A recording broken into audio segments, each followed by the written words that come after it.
Oui, on voit. C'est Laurent qui fait ça, non? Hein? C'est Laurent qui fait ça, non? Je crois pas que c'est Laurent.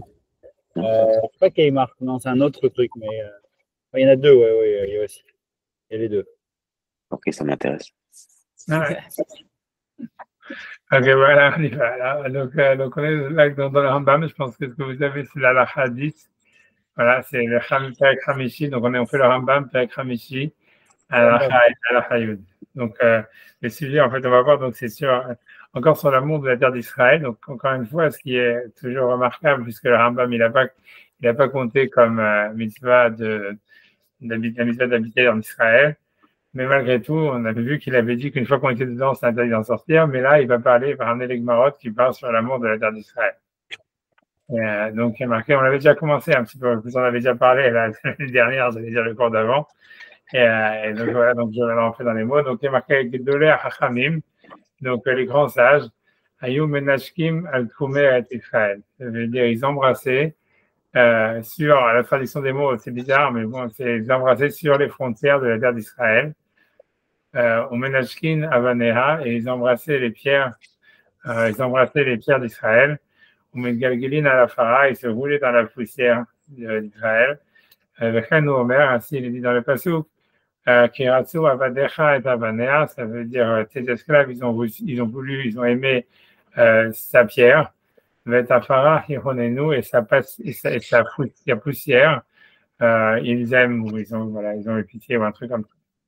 Donc, c'est-à-dire qu'il y aurait une mitzvah, on va dire, pas une mitzvah en tous les cas, lui dit que de là, Hachamim, donc c'est un minag, a priori, Chassidut, quelque chose comme ça. En tous les cas, ce que ça veut dire que c'est que dans le judaïsme, il y aurait une idée comme quoi il faut aimer la terre d'Israël, d'un amour charnel, comme aimer simplement, voilà, ça veut dire embrasser les pierres d'Israël, se rouler dans la farine, dans la poussière d'Israël.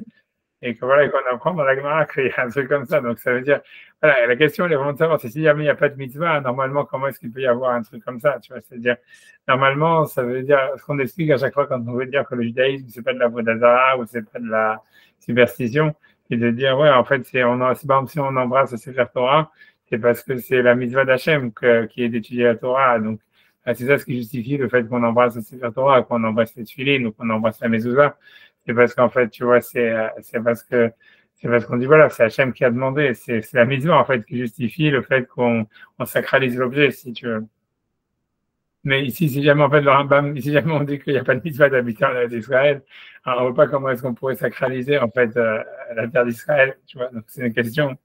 Et deuxième question, c'est encore une fois, c'est comme je vous dis, c'est dans le Fesach Chaim, par exemple, il dit, c'est un des Fesach Chaim, mais qui dit qu'à chaque fois que même quand on sacralise, les seuls objets qui sont sacralisés dans la Torah, dans la Halakha, c'est toujours des objets sur lesquels il y a de l'écriture. Je vous ai dit déjà, je sais pas si je vous ai dit ça, c'est dans le Fesach Chaim, il dit par exemple que quand je regarde dans Shulchan Aruch, tu vois par exemple les tzitziot, prenez l'exemple des tzitziot, si jamais quelqu'un a des tzitziot qui sont devenus vieux et que même s'ils sont encore cachés, il veut les jeter, en fait, tu les mets dans un sac poubelle, dans un sac en plastique. Après, tu peux mettre le sac en plastique dans la poubelle. Tu n'as pas besoin de gnisa pour les tzitziot. On est marmire, ça veut dire le minag. Il y a plein de gens qui sont marmirés de mettre la gnisa dans les tzitziot.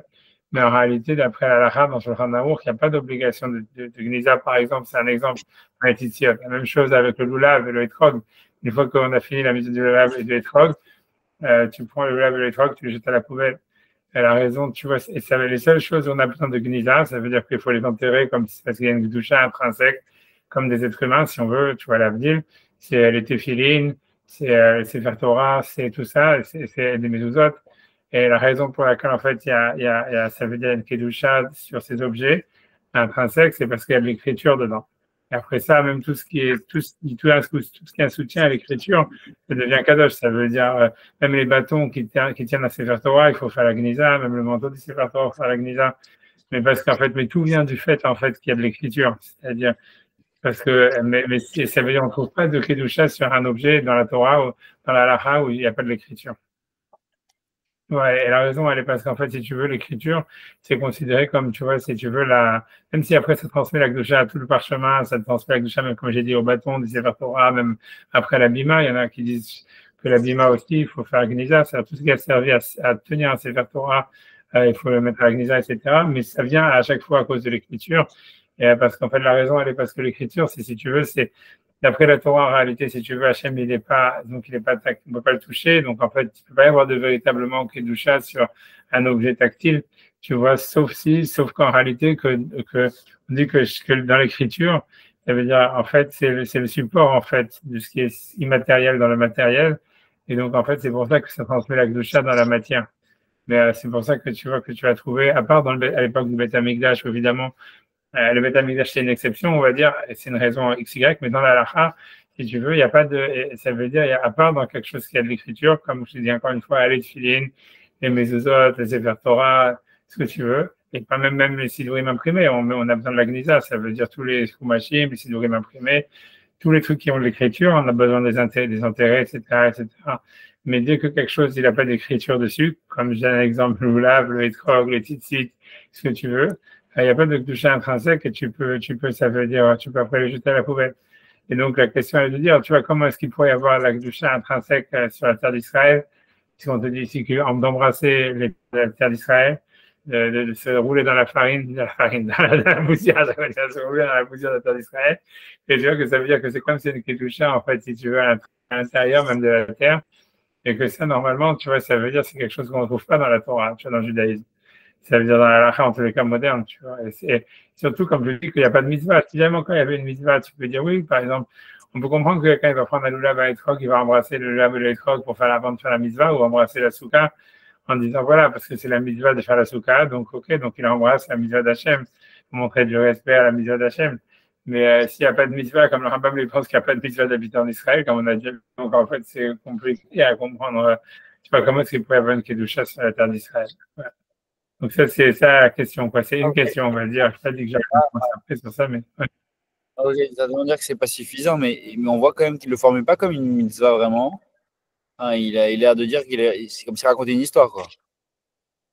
Ouais, non. Quand il dit Gedolah Chachamim Vayom Menashkim, quand il dit ça, ça veut dire cette introduction, de dire les grands sages, ils embrassaient. L'idée, c'est parce que faut remettre en contexte. C'est-à-dire, le Rambam, lui, s'était mis comme devoir dans le Mishneh Torah, de ramener tout ce qui est marqué dans la Gemara, une conclusion de ce qui est marqué dans la Gemara, puisque pour lui, il fallait réécrire toute la Torah, mais d'une manière conclusive, quoi. Pas les discussions, ni les sources, ni rien, mais qu'est-ce qui en sortait.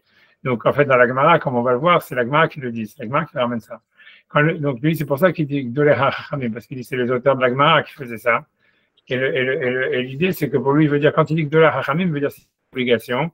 Ça veut dire même, a priori, si toi, tu te sens pas que tu es au niveau de faire ça, ne le fais pas. C'est ça ce que ça veut dire. Tu vois, ça veut dire, voilà, les grands sages, ils faisaient ça. Donc, quand il dit ça, il dit pas c'est interdit, c'est une mitzvah, c'est un truc. Pourquoi il le ramène dans ce notar? Il veut dire que c'est un niveau. Ça veut dire que c'est pas pour tout le monde. Tu vois, il dit, tu vois, Gdolah Chachamim, les grands sages, les plus grands sages. Gdolah Chachamim, les plus grands sages. Ils ont traduit en anglais Great Sages, mais c'est pas la traduction. La traduction, c'est The Greatest Sages. Tu vois, Gdolah Chachamim, les plus grands sages. Ayom Menashkim, tu vois, donc ils embrassaient les gens d'Israël. Mais tu vois, donc c'est ce qu'il veut dire. Il veut dire que c'est pas il veut pas dire que c'est une mitzvah, mais tu vois, c'est quand même bizarre. C'est-à-dire, voilà, justement, tu comprends, justement.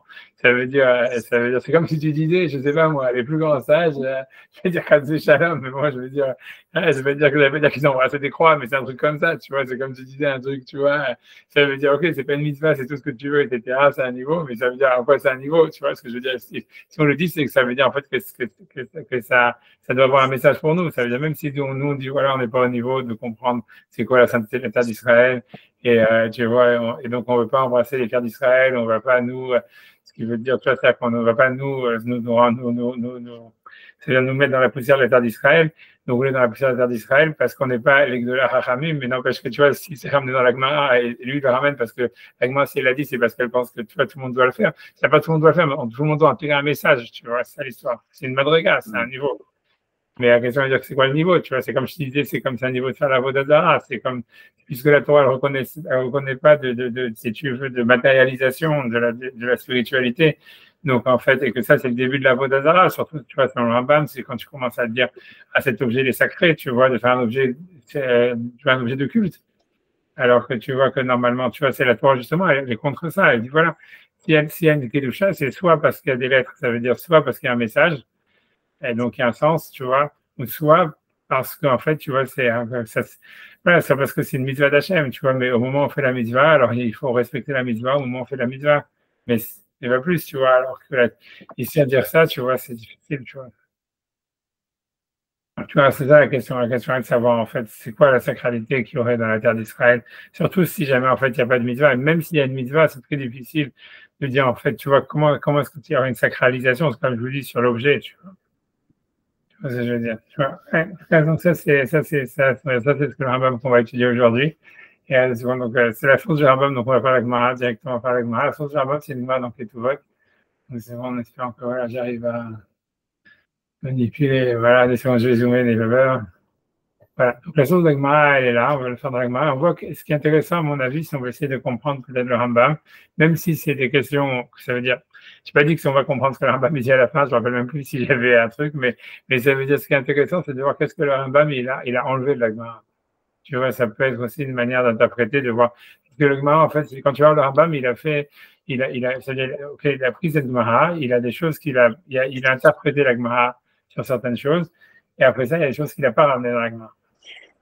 Alors, tu vois, alors on va voir la Gemara dans les mots. La Gemara, elle est très connue, c'est une Gemara tout à la fin de Ketuvot. Donc, il y a marqué Rabbi Abba, Menachek Kefe de Akko. Donc, Rabbi Abba, ils ont traduit en anglais, il embrassait les rochers de Akko. Donc, ça veut dire que le Rambam, il a expliqué que comme Akko, c'était une ville qui était à la frontière. Donc, lui, il a compris que quand la Gemara, elle parlait des rochers de Akko, bien que Rachid dit que notre explication, que c'est des arbres qu'il y avait à Akko, mais que donc lui, il a compris que c'est pas spécialement Akko qui était en truc, c'était la frontière. C'était parce qu'en fait, c'est comment dire, les rochers, ils étaient à la frontière. Donc, encore, je te dis, il y a des Mefarshim qui vont beaucoup plus loin que ça, que dans le Rambam, qui explique que le pshat, c'est que Rabbi Abba, il n'habitait pas en Israël, mais qu'en fait, quand on lui ramenait des pierres d'Israël pour qu'il les embrasse. Avant de dire que tu vois que Rabbi Hanina, Metaken Matkelaya. Donc ça, le Rambam, il n'a pas ramené. Et ça, on va voir, il y a plusieurs explications. On va dire, l'explication de Rashi, c'est de dire qu'en fait, il a rangé les chemins. Tu vois, comme ils ont traduit en anglais, je pense, du père stumbling blocks. Tu vois, ça veut dire que on va voir, il y a plein d'explications, hein, tu vois, ça veut dire, il y en a qui disent que ça veut dire après, ouais, je vais pas faire le marché après, mais bon, bref, ça veut dire, a priori, il a rangé les chemins, et l'idée pour ça serait, voilà, comme ils ont traduit même en anglais, dans la traduction en anglais, ils ont ramené, c'est parce qu'en fait, ils voulaient pas que les gens, quand ils arrivent en Israël, ils aient à se plaindre de la terre, en disant, ah voilà, les chemins, ils sont pas bien, etc., c'est la cata, etc. Donc, Rabbi Hanna, il voyait que c'est une mitzvah, ça veut dire pour lui d'arranger les chemins en Israël. Et donc, lui-même, il était, comment dire, voilà, donc il le faisait lui-même, a priori. Ok, donc, ok, et ça, le Rambam, il n'a pas ramené. Entre parenthèses, si tu vois, le Rambam, il a ramené les frontières, on va dire ça, mais cette histoire-là, le Rambam, il n'a pas ramené. Et après, on nous dit Rabbi Ami, et la deuxième histoire aussi que le Rambam, il n'a pas ramené, c'est celle-là. C'est Rabbi Ami, Kaime, les Shimcha, les Tula, on met Tula, les Shimcha. Ça veut dire Rabbi Ami, ça veut dire ils allaient du soleil à l'ombre et de l'ombre au soleil. Moi, je dis déjà qu'en fait, moi, je parlais principalement de ça, mais ça veut dire qu'en fait, a priori, donc selon Rashi, ça veut dire Rashi dit que ça veut dire qu'en fait, l'idée, c'est que c'est comme si quand ils avaient chaud, ils allaient tout de suite à l'ombre, et quand ils avaient froid, ils allaient tout de suite dans un endroit où il y avait du soleil. Mais ce que ça veut dire de manière générale, ça veut dire qu'ils essayaient d'avoir le plus de confort possible en Israël, un peu dans la même idée. Ça veut dire selon Rashi que tu vois, c'était du Rabbi Hanina, il va dire dans l'histoire, c'est que pour que les gens ils puissent pas en fait, comment dire, dire je suis malheureux d'habiter en Israël. Ça veut dire donc il faisait que les chemins ils soient le plus on va dire le plus agréable possible à marcher dessus ou à conduire dedans. Donc eux ils voulaient pas par rapport à eux-mêmes, ça veut dire par rapport à eux-mêmes quand ils étudiaient la Torah comme ça avec Mahadi Rachidi. Ça veut dire quand ils avaient un disque, quelque chose qui était inconfortable pour eux tout de suite ils cherchaient à avoir le plus de confort possible en Israël. C'est l'idée, ouais. C'est ça ce qui a marqué. Tu vois. Si on peut réagir après, si vous voulez. Et ça, le Rambam, il a sauté ça. Le Rambam, il a sauté ces deux histoires de Rabbi Hanina, Metaken, Matkelaya. Rabbi Hanina, ça veut dire, c'est la traduction de Metaken, Matkelaya, ça veut dire, il a rangé. On va voir si on peut faire Rashi après, ça se fait qu'il a notre explication dans le Midrash, c'est intéressant. Que ça va faire à Sacha, cette histoire. Pourquoi? Si tu vois, quand on va le faire, tu verras. D'accord. En tout cas, si lui dit, quand ils ont traduit, tu vois, donc ça veut dire il a rangé les chemins, Metaken, parce que la traduction c'est Metaken, ça peut vouloir dire arranger. Matkelaya, c'est les poids. Et donc, Matkal en araméen, c'est comme Mishkal en hébreu, comme je dis souvent, entre l'araméen et l'hébreu, le Tav et le Shin, ils s'interfèrent. Ils s'interfèrent, donc comme Shor, Tor, tout ça, enfin, je vais donner plein d'autres exemples, mais ça veut dire que Matkelaya, c'est Mishkelayot, Mishkal. Donc c'est pour ça Rachid il a traduit ça parce qu'il savait pas vraiment qu'est-ce que ça veut dire qu'il arrange les poids. Mais donc lui il explique que ça veut dire ça veut dire il mettait le chemin plus lisse. Ça veut dire il rendait le chemin plus smooth. Tu vois. Mais après ça Rabbi Amir Rabbi Assi, comme je dis, tu vois, donc c'est la même idée, c'était une question de confort. Ça veut dire que chercher à avoir le plus de confort possible en Israël pour pas avoir pour faire grandir en eux la terre, l'amour de la terre d'Israël. Donc, ils cherchaient à ce que ça soit le plus agréable pour eux d'habiter en Israël, a priori. Et après, on va voir Rachid, on va racheter dans les mots. Après, Rabbi Chia Bar Gamda, et cette histoire-là, le Rambam, il a ramené. Donc, il a ramené que la première et la dernière histoire des 4 histoires qu'il y a dans la Gemara. Rabbi Chia Bar Gamda, Migandar Ba'afara. Donc, Rabbi Chia Bar Gamda, il se roulait dans la poussière d'Israël. Chez Neymar, parce que le verset dit Kiratsu Avadecha et Avanea, Bet Afara, Yironenu. Ça veut dire parce que des esclaves, ils ont aimé la pierre d'Israël. Et Afara, Yironenu, et ça veut dire qu'ils ont aimé sa poussière. Donc voilà, ça c'est ce que le Rambam il a ramené. Tu vois, comme je dis, il a sauté 2 histoires. Ouais, après ça parle sur le Mashiach, mais on ne va pas trop regarder ça. Et tu vois, et donc, dans tous les cas, ici on peut faire Rashi, tu vois, on peut faire Rashi, ça s'est fait souvent. Même si les autres, j'avais pas fait Rashi, on peut faire Rashi, mais Rashi, on peut Rashi. Rashi dit, tu vois, donc voilà, Rashi dit, Metaken Kippé, donc Rashi n'explique pas que Kippé, c'était les rochers. Comme la première explication, c'est pas comme le Rambam, mais comme la traduction en anglais. Kippé, il traduit Almogim. Almogim, c'est des cèdres, c'est des arbres qui devraient pousser à Akko. Je sais pas s'il y avait des arbres à Akko, j'en sais rien. Mais tu vois, Almogim, c'est une sorte d'arbre. Il y en a qui disent que c'est des algues même. Qu'en fait, c'est des trucs du corail, qu'en fait, il faisait de la plongée sous-marine et qu'il allait embrasser les corails qu'il y avait au fond de la mer à Akko. C'est ce qui a marqué. Parce que Almogim, normalement, quand tu regardes dans les Midrashim et tout ça, c'est des plantes sous-marines. Tu vois, mais à cause c'est un port, donc je ne sais pas qu'est-ce qu'il y a comme sous-marin à cause. Lishna Harina, ça veut dire, c'est l'Ena qui explique Kippé, comme tu vois que c'est les rochers, Kippé, à cause c'est l'Aïm, le rocher, comme ils ont traduit, comme le Rambam il a traduit, que c'est plus simple que de faire de la plongée sous-marine.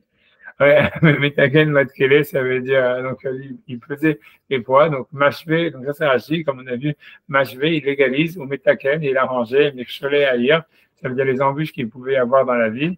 Mais Hamat Ribat Haaretz, à cause de l'amour de la terre d'Israël, Shaitach arriva à l'Ave, parce que lui, il aimait la terre d'Israël, au Mechazer, et donc il faisait attention, il essayait, il faisait des efforts. Shelo Yetze Shemra à la Drachim, que les gens ne puissent pas dire des choses mauvaises sur Israël, ou sur les chemins d'Israël en disant, ouais, c'est pourri et tout ça, etc. Ça, c'est le Rashi. Après, sur l'histoire d'aller du soleil à l'ombre, donc, je dis, Kaime Mishim Shalitula, donc Rabbi Amir, Rabbi Assi, ils allaient du soleil à l'ombre. C'est-à-dire que chez Shimesh, il y a les Makom Shem Yoshvim, quand le soleil commençait à taper là où est-ce qu'ils étaient assis, le Gorsin, en train d'étudier, vers Kama Magderet Aleem, et que le soleil, il leur tapait dessus. Omdim Misham, ils allaient là-bas, les chefs de sel, pour s'asseoir à l'ombre. Au Vimé à Tzina, par contre, quand c'était l'hiver, quand il faisait froid, Omdim Minatsel, ils s'en allaient de l'ombre, Yashvim Bahama, ils se mettaient au soleil. Pour pas qu'ils puissent avoir eux-mêmes, ça veut dire de la haine ou ça veut dire des Itraim, je ne sais pas comment dire, des seconds, des ressentiments à l'Égypte d'Israël sur le fait qu'ils habitent en Israël. Ça veut dire parce que, donc après ça, c'est le dernier argile sur la dernière partie qui dit parce qu'ils ont cherché, les esclaves, ils ont aimé les pierres, ça veut dire, Tafar, prenez-nous. C'est pour ça, en fait, ça, sur le dernier passage qui, je sais pas pourquoi, il ramène ça. Il rajoute rien dessus. Enfin, ça veut dire, parce que normalement, ça c'est dans la Gemara, c'est la Gemara dit ça sur celui qui s'est roulé dans la poussière en Israël. Mais voilà, quoi. Peut-être qu'il veut dire que voilà, que tout le monde aimait je sais pas. C'est un peu bizarre pourquoi est-ce qu'il ramène ce passage ici, je sais pas exactement. Parce qu'il explique rien dessus, donc peut-être qu'il manque quelque chose dans la suite. Il n'y avait pas ce verset. Peut-être que tu n'avais pas le passage dans la Gemara. Si tu veux l'explication, ceux qui veulent l'expliquer, c'est que dans le marchand, je ne sais pas si on va faire le marchand dans les mots, mais ça veut dire ceux qui veulent l'expliquer, ils veulent dire qu'en fait, le passou qui est ramené à la fin, de Kiratsu Avadecha et Avanea, ça veut dire l'idée comme ça, c'est pour dire en deux mots, c'est comme ça. Si tu prends le Rambam, tu vois, comme je vous dis, le Rambam, lui, il a ramené que deux histoires. Il a ramené l'histoire de celui qui a embrassé les frontières et celui qui se roulait dans la poussière. Alors là, tu comprends que la Gemara, elle a ramené le verset parce que les esclaves, ils ont aimé la poussière. Et donc, ça veut dire qu'en fait, tu vois que ce passou qui est de Kiratsu Avadecha et Avanea, donc ce passou qui dit car ces esclaves, ils ont aimé sa poussière et ils ont aimé sa, je sais pas quoi, Vafar, Yechonenu, et ils ont aimé voilà, bref, sa poussière, ils aiment ses pierres et sa poussière.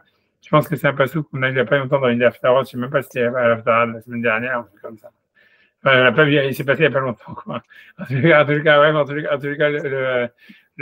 cas, l'histoire, c'est que, ils disent comme, le problème, c'est comme ça, c'est que ce passou-là, en réalité, si tu veux, il marche bien pour justifier la première histoire et la dernière histoire. Tu vois, ça veut dire, comme le Rambam, il a ramené, si tu veux, il a ramené ça pour, il a ramené pour celui qui embrassait les frontières et les pierres qui étaient sur les frontières. Et il a ramené aussi pour celui qui, tu vois, qui se roulait dans la poussière. Mais ça marche pas vraiment pour ramener les deux histoires qui sont au milieu, tu vois. C'est-à-dire, ceux qui allaient, en fait, du soleil à l'ombre et celui qui a rangé les chemins pour pas que les gens, ils aient tu vois, ils aient comment dire, du mal d'Israël ou qu'ils se sentent mal par rapport à Israël. C'est pour ça, en fait, tu vois. Alors, tu vois, alors l'idée, elle est que si jamais l'Agma voulait ramener ce pasouk, elle aurait dû le ramener, tu vois, elle aurait dû coller les deux premières histoires, comme le Rambam il a fait, et ramener le pasouk. Et ensuite, tu vois, voilà, et pas mettre ces deux histoires au milieu intercalées, quoi. Alors, tu vois, alors peut-être, tu vois, que Rashi veut dire avec ça, c'est possible que mais si on veut, tu vois, c'est possible que Rashi vienne répondre à ça. Et qui veut dire non, le pasouk, en fait, on peut le ramener sur les quatre histoires, c'est-à-dire le fait que quelqu'un, en fait, il arrange les chemins d'Israël, c'est parce qu'il aime aussi la terre d'Israël, ou si quelqu'un, il veut même, tu vois, avoir du confort en Israël et veut justement aimer la terre d'Israël parce qu'il est heureux dedans, alors c'est aussi aimer la terre d'Israël, quoi. Tu vois, c'est possible que Rachid amène ce pasouk pour dire que le pasouk, il peut se rapporter aux quatre histoires, tu vois. Alors que normalement, il marche mieux que sur les deux histoires. C'est comme le Rambam, il a ramené sur celui qui embrassait les pierres qui étaient aux frontières et celui qui se roulait dans la poussière. C'est possible. C'est pas clair pourquoi Rachid a ramené ça. Enfin, bref. Ah bon. Tu voulais, on va faire le chat de Tosfot, tu vois, c'est ce que qui amène un midrash sur Metakel Matkela. Donc, je dis que ça fait plaisir à Sacha. Tu vois, c'est ce que je vais faire, mais ça. Donc, on devrait dire de ce qu'on va le faire. Ouais, donc, jour. Ok, donc, ok, on va rentrer sur l'histoire de Hako, qu'est-ce que le statut de Hako, est-ce que ça fait partie de l'État d'Israël ou pas? Le premier il parle de ça. Il semblerait que Hako, c'était une ville qui était divisée en deux. Il y avait une partie, il y avait des Juifs, une partie, il y avait des Goïms. Et c'est pour ça d'ailleurs que tu vois, bref, j'ai pas envie d'entrer là-dedans. Pas la peine, non, pas dire mon sujet. En tout cas, le plus important, c'est pas le plus important, mais ce qui est le truc aussi, c'est ce midrash-là, parce que, encore une fois, comme je vous ai dit, que Rabbi Hanina va matkel matkele, c'est-à-dire Rabbi Hanina, il pesait le poids, il pesait les poids. Parce que la vraie guerre, ça, à la base, c'est pas metaken matkele, il a rangé les poids, mais il pesait les poids. Alors, Rachid, il va ramener, donc lui, il explique que c'est pas comme Rachid, il va ramener l'explication de l'Agma par rapport à un midrash, dans Rabat, dans Shlach Lecha, qui dit comme ça, il dit pirouche. Ça veut dire Rabbi Hanina. Ok. Alors, Jokel Avanim, ça veut dire qu'il pesait des pierres au Motsian Kalot. Et tant qu'il voyait que les pierres, elles n'étaient pas lourdes à porter, alors il disait Amar Adain lo nechnosti Israël. Ça veut dire je ne suis pas encore entré en Israël. Kevan chez Chaklan, mais quand il pesait les pierres et au Motsian Gvedot, et il voyait que c'était lourd, il n'arrivait plus à les porter, et que c'était Amar Kvan nechnosti Israël. C'est là que je sais que je suis rentré en Israël. Tu vois, ça veut dire, il ramène donc le midrash dans Shlach Lecha, rien ne fera chez Tanchuma, le parashat Shlach Lecha, c'est le midrash Rabbah, c'est le midrash Tanchuma. Que Shala Rabbi Hanina Gadol mi Bavel, quand Rabbi Hanina Gadol, donc il est venu de Bavel pour habiter en Israël, Mikel Shlidam Nechnas l'Eretz Israël, il voulait savoir s'il était rentré en Eretz Israël. Aya Shokel Avanim, ça veut dire, il pesait les pierres, Kozman Shayukalot, tant qu'il les trouvait légères, Amar Dainu Nechnasi l'Eretz Israël, je ne suis pas encore rentré en Israël. Kevan chez Médecin Gvedot, quand tu vois que c'était lourd, Amar Enelou et l'Arbe Israël. Si ça, c'est sûr, c'est les pierres d'Israël.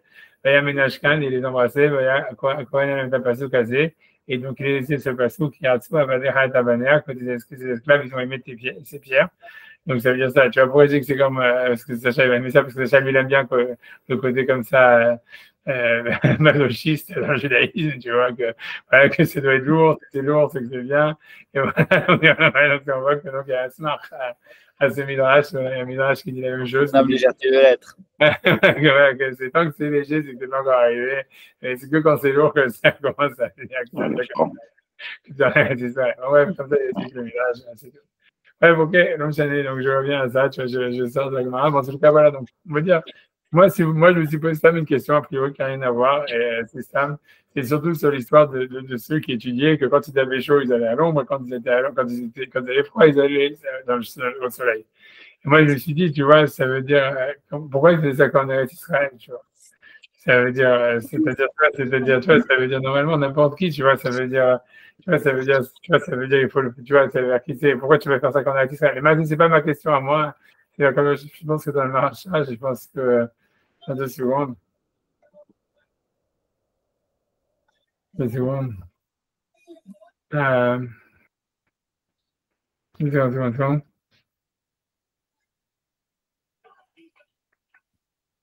Tu vois, regarde, ouais. Le marchand pose la question, si jamais c'est le marchand. Le marchand amène ici, nous, Rabbi Menashe qui fait des accords. On va faire l'explication du marché, comme ça on aura tout fait, quoi, les méfarchim classiques sur la Gemara. Rabbi Eliezer Menashe qui fait des accords, donc Rabbi Eliezer a embrassé les rochers de accords. Rabbi Hanina Metaken Matele, on ramène toute l'histoire. Rabbi Hanina, il pesait les poids.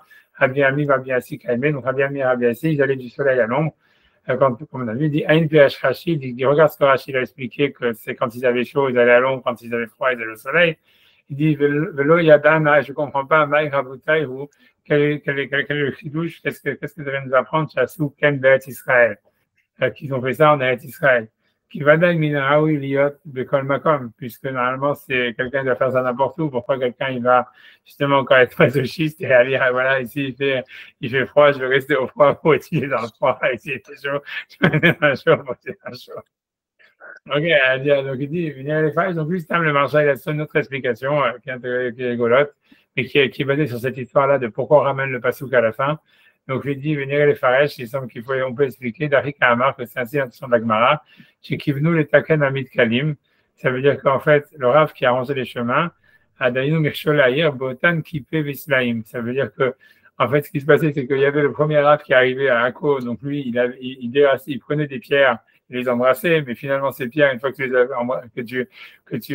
tu les avais embrassées, qu'est-ce que tu faisais avec? Donc c'était en trop. Donc, c'est-à-dire les deux rabbinim d'après, ils prenaient ces pierres-là et avec ça, ils arrangeaient les chemins pour que ce soit plus droit. Dainu Meshelaïr, Botan Kipe Vislaim. Et Rabbi Ami Rabbi Assi, Kaimé Mishim Shal et tout là. Ça veut dire qu'en fait, après que ces pierres-là qui avaient été embrassées à la base par le Rav qui est arrivé en Israël, Rabbi Hanina, je crois, Rabbi Elazar, et qu'après ça, Rabbi Hanina, lui, avait utilisé ces mêmes pierres pour arranger les chemins. Eux, en fait, ils les prenaient avec eux, ça veut dire du soleil à l'ombre, ça voulait dire, en fait, ça veut dire que eux, ils partaient en Babylonie, et quand ils sont revenus en Babylonie, ils ont pris ces mêmes pierres-là avec eux en Babylonie, tu vois. Parce qu'ils aimaient, parce que voilà, que c'était les pierres qui avaient été faites de mitzvah, ou j'en sais rien, de la terre d'Israël. Et c'est normal, ils disent, autant Asnaïm et Midou Mishimcha, c'est-à-dire, ces pierres-là, ils les prenaient du soleil à l'ombre, comme Shemponim Alechet, c'est-à-dire, ils les prenaient avec eux, ils avaient des pierres d'Israël partout où ils allaient. Ça veut dire, même quand ils partaient en voyage et tout ça, ils prenaient avec eux des pierres d'Israël. A priori, c'était même pierres qui venaient de Akko, qui étaient à la frontière. Il va acheter un écran, et donc maintenant il dit ça, on comprend que c'est parce qu'il voulait faire quelque chose. Grosso modo, selon le marché, l'idée c'est que il voulait mettre, et ça marche bien avec la halakha, parce qu'on sait que dans la halakha, la mitzvah d'habiter en Israël, c'est principalement de mettre en valeur la terre d'Israël. C'est ça la vraie mitzvah. Ça veut dire, par exemple, il y a plein d'autorités qui pensent que si par exemple quelqu'un il a une parnassa qui vient de l'extérieur d'Israël, même s'il habite en Israël, il n'accomplit pas la mitzvah d'habiter en Israël.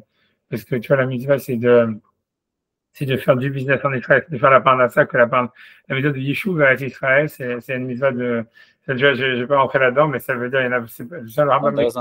Ouais, ça, il y a beaucoup comme ça qui vont. J'ai oublié de ce qu'on apprend, mais on l'apprend. C'est pour ça que Yaakov, par exemple, quand il est venu en Israël, il a donné tous ses biens à Esav. Parce qu'il voulait que sa parnassa vienne d'Israël. Parce qu'il disait que si jamais, en fait, il avait une parnassa qui venait de l'extérieur, il accomplissait pas la mitzvah d'habiter en Israël. Et donc, c'est pour ça qu'il a, tu vois, ça veut dire, Et voilà, il a voulu, ça veut dire, donc voilà, on apprend ça de ça. Il y a plein d'autres preuves à ça que, a priori, la mitzvah de Yishuv d'Israël, c'est une mitzvah en fait de mettre en valeur la terre d'Israël, principalement donc d'avoir une parnassa de la terre d'Israël, et que si jamais, comme je dis, il y en a qui pensent comme ça, que si quelqu'un Sam, comme ils font beaucoup les Français dans tout leur business en France, et après Sam, ils vont le week-end en Israël pour qu'ils fassent tout ça, ils font pas vraiment la mitzvah d'habiter en Israël. Et tu vois, bon, tu veux dire quand même, de toute façon, ils amènent l'argent là-bas, ça c'est mieux que rien, c'est sûr que c'est quelque chose, mais ça veut dire.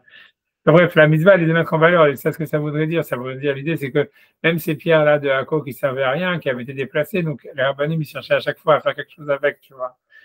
Ça veut dire, tu vois, s'ils ont déplacé, alors on va mettre les chemins plus droits.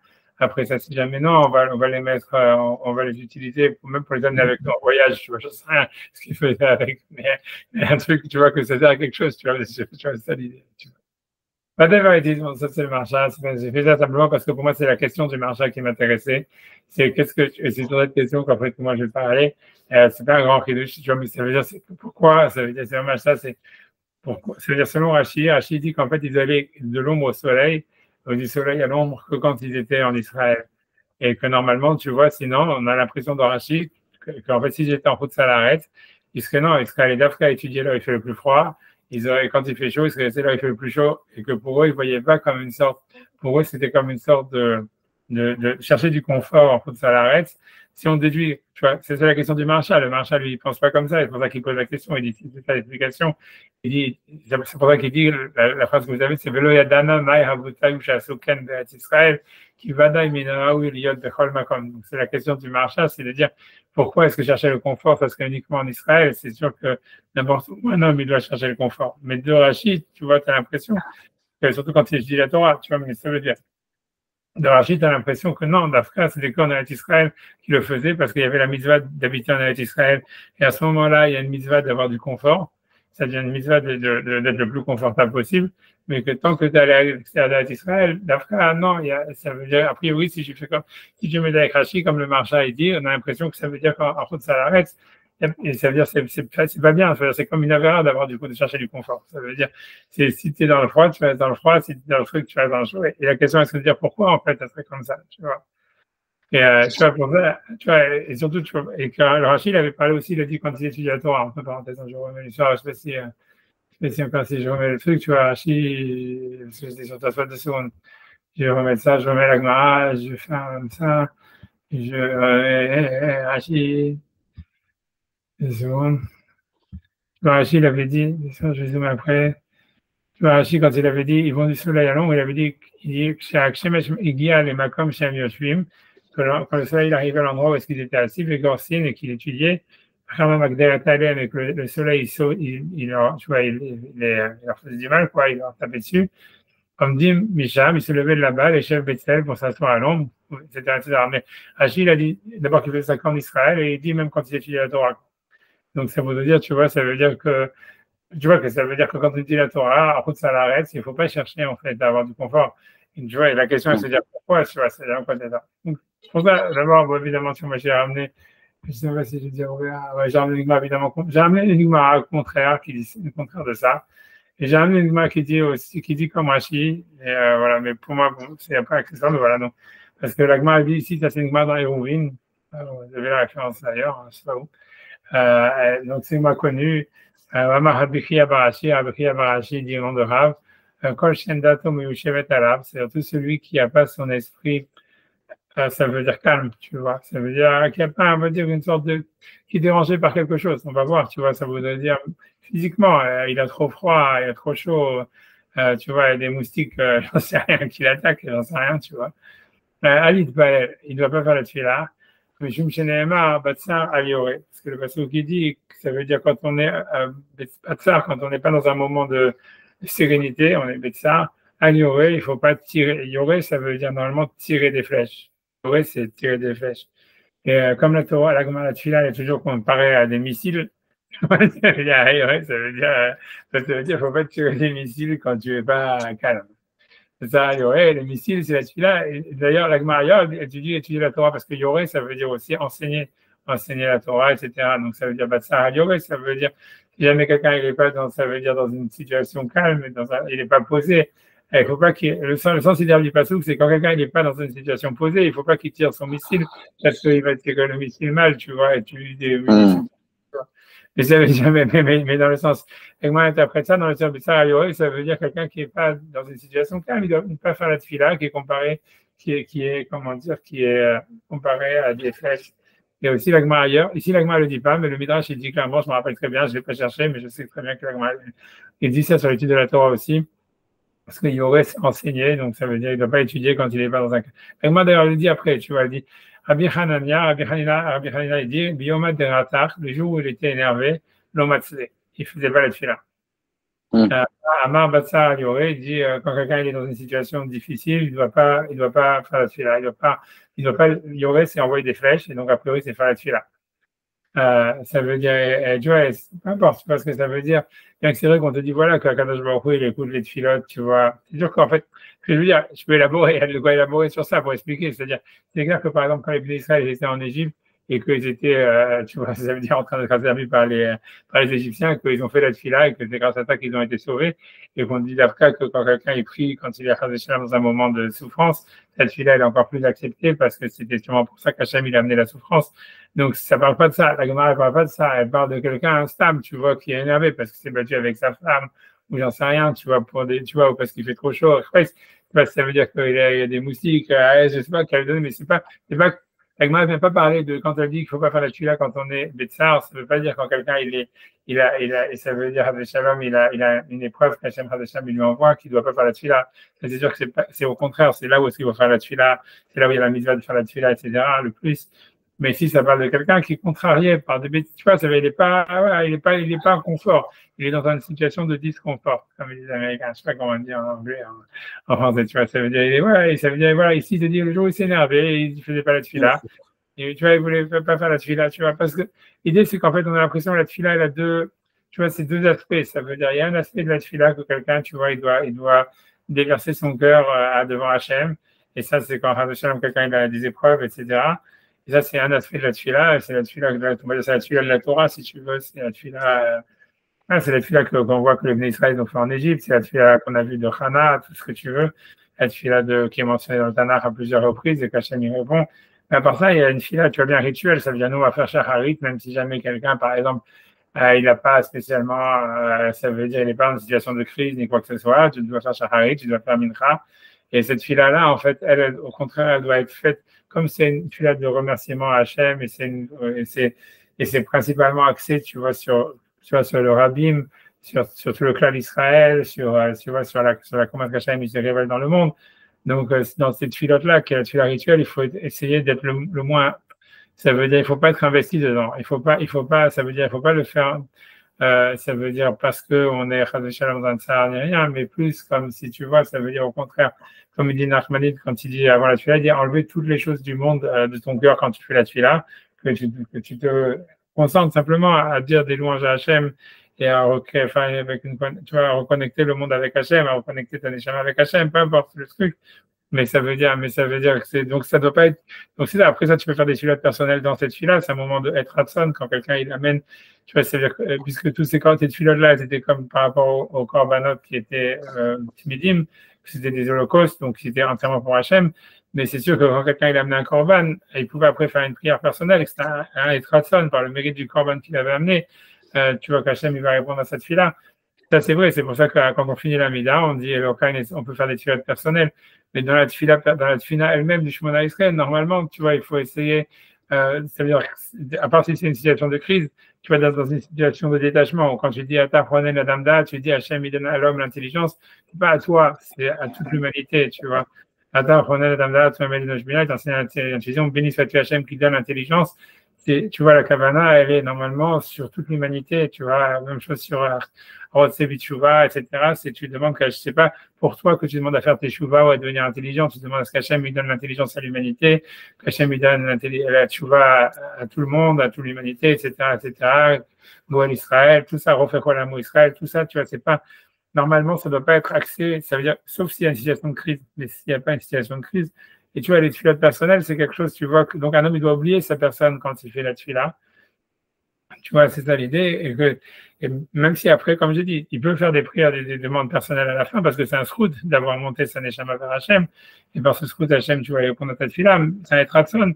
Mais tu vois, grosso modo, c'est pour ça que la Gemara ici, elle te dit ça. Ça veut dire que si quelqu'un normalement, il doit essayer d'être le plus confortable possible quand il fait la fila, parce que si tu dois t'oublier toi-même et tu dois prier pour, tu vois, de reconnaître Hachem qui donne l'intelligence à l'humanité, par exemple, ou la teshuva à l'humanité, ou whatever it is, la geoula ou la refoua, ce que tu veux.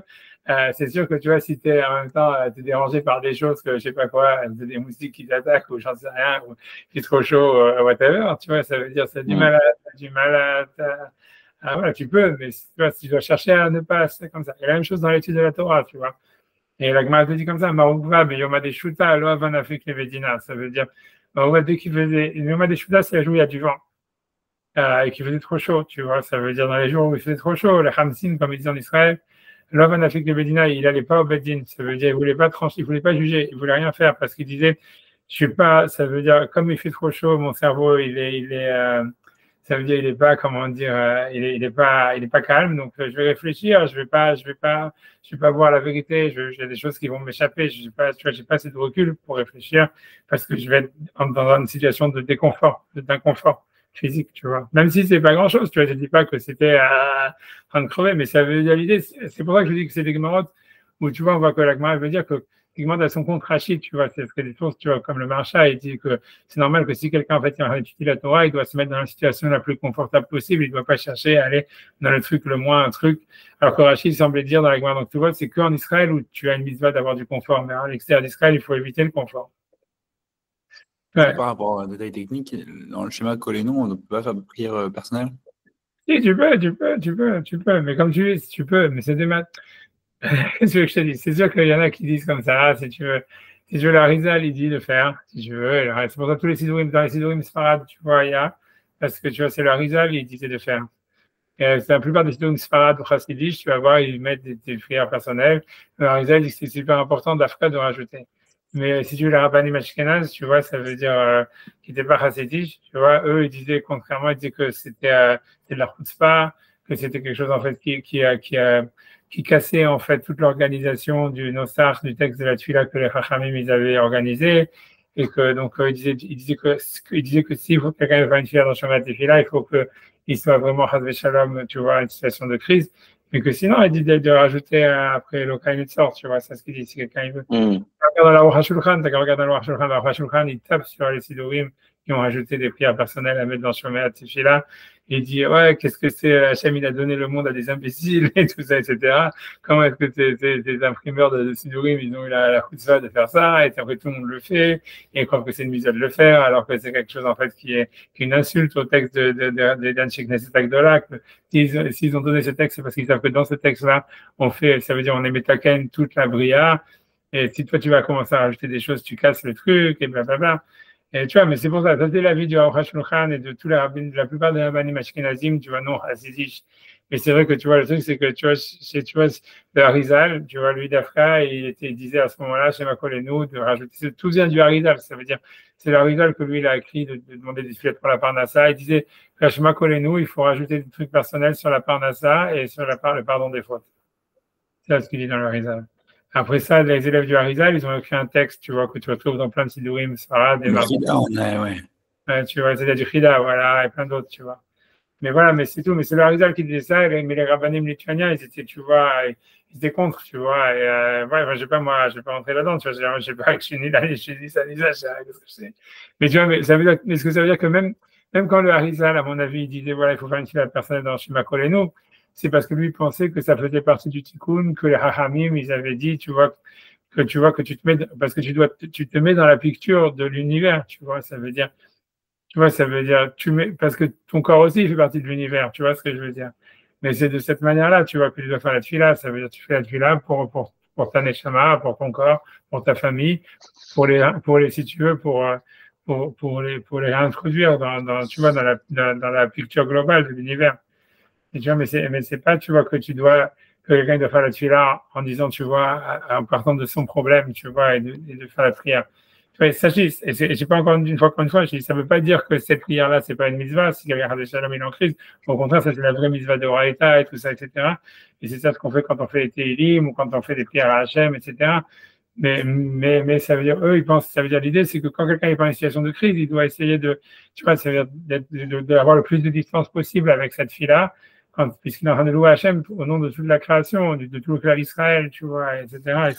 Et c'est pour ça que la tefila Betsibour est plus acceptée que la tefila Beyachid, parce qu'en fait, ça veut dire, tu te relis à quelque chose qui est plus grand que toi. Donc, ça veut dire, le Tzibour, ça te permet, c'est une ouverture pour toi de t'ouvrir sur tout le clan d'Israël et après sur tout l'univers. Tu vois, si t'es tout seul, tu es naturellement égocentré, tu vois, ça veut dire, quand tu réponds à un Kaddish, tu vois, déjà le fait même de répondre à un Kaddish, tu vois que tout le nom d'Hachem, c'est déjà le Tzibour, c'est tous les Juifs. Et que tu vois, donc voilà, donc c'est ça tous les liens. Bref, c'est ça et des issues, mais voilà, voilà, c'est sûr que le plus simple, si vous sortez de tous les avis, c'est de dire à Eloka et Netzor, après Eloka et Netzor, de faire les fêtes personnelles à ce moment-là, parce que là, tout le monde est d'accord que c'est un Etratson, et que voilà, que tu as le scout d'avoir fait la tefila. Et ce scout-là, il fait qu'Hachem, il accepte la tefila, donc tu peux demander des choses, tu vois.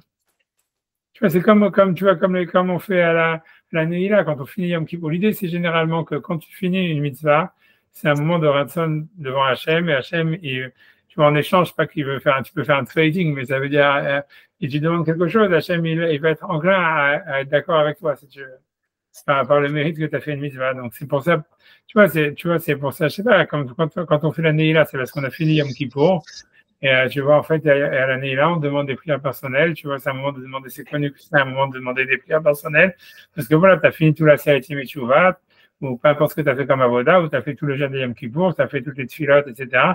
Donc, en fait, ce que tu as fait comme tfilote, c'est quelque chose qui a aidé tout le clan d'Israël, toute la création du monde. Tu vois, Hachem, quand il est à Rosh Hashanah, il recrée le monde. Quand nous, on fait la tfila Rosh Hashanah, on va écouter le chauffard, etc., etc. C'est comme si on s'associe à Hachem dans la création du monde, si on veut, un truc comme ça, mais c'est quelque chose qui nous dépasse énormément.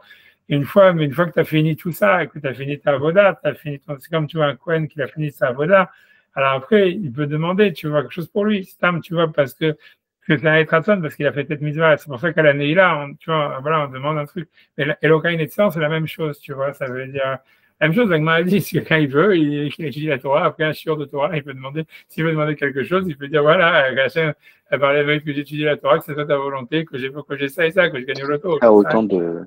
En théorie, ça a autant, si ce n'est plus propice après une étude qu'après la Mida, en théorie. C'est tout ça, l'étude de la Torah, c'est plus là, etc. C'est sûr. Mais voilà, mais c'est intéressant. Tu vois, mais c'est pour ça, tu vois, c'est ça l'idée, tu vois, c'est Bikaron, c'est, tu vois, on fait une fila. Tu vois, Bikaron, c'est qu'on fait une fila à la fin. Quand tu as fini une mitzvah, c'est toujours un khatam. Comme ça, il dit le khatam sofer. Il y a plein de sources à ça, il y a plein de sources.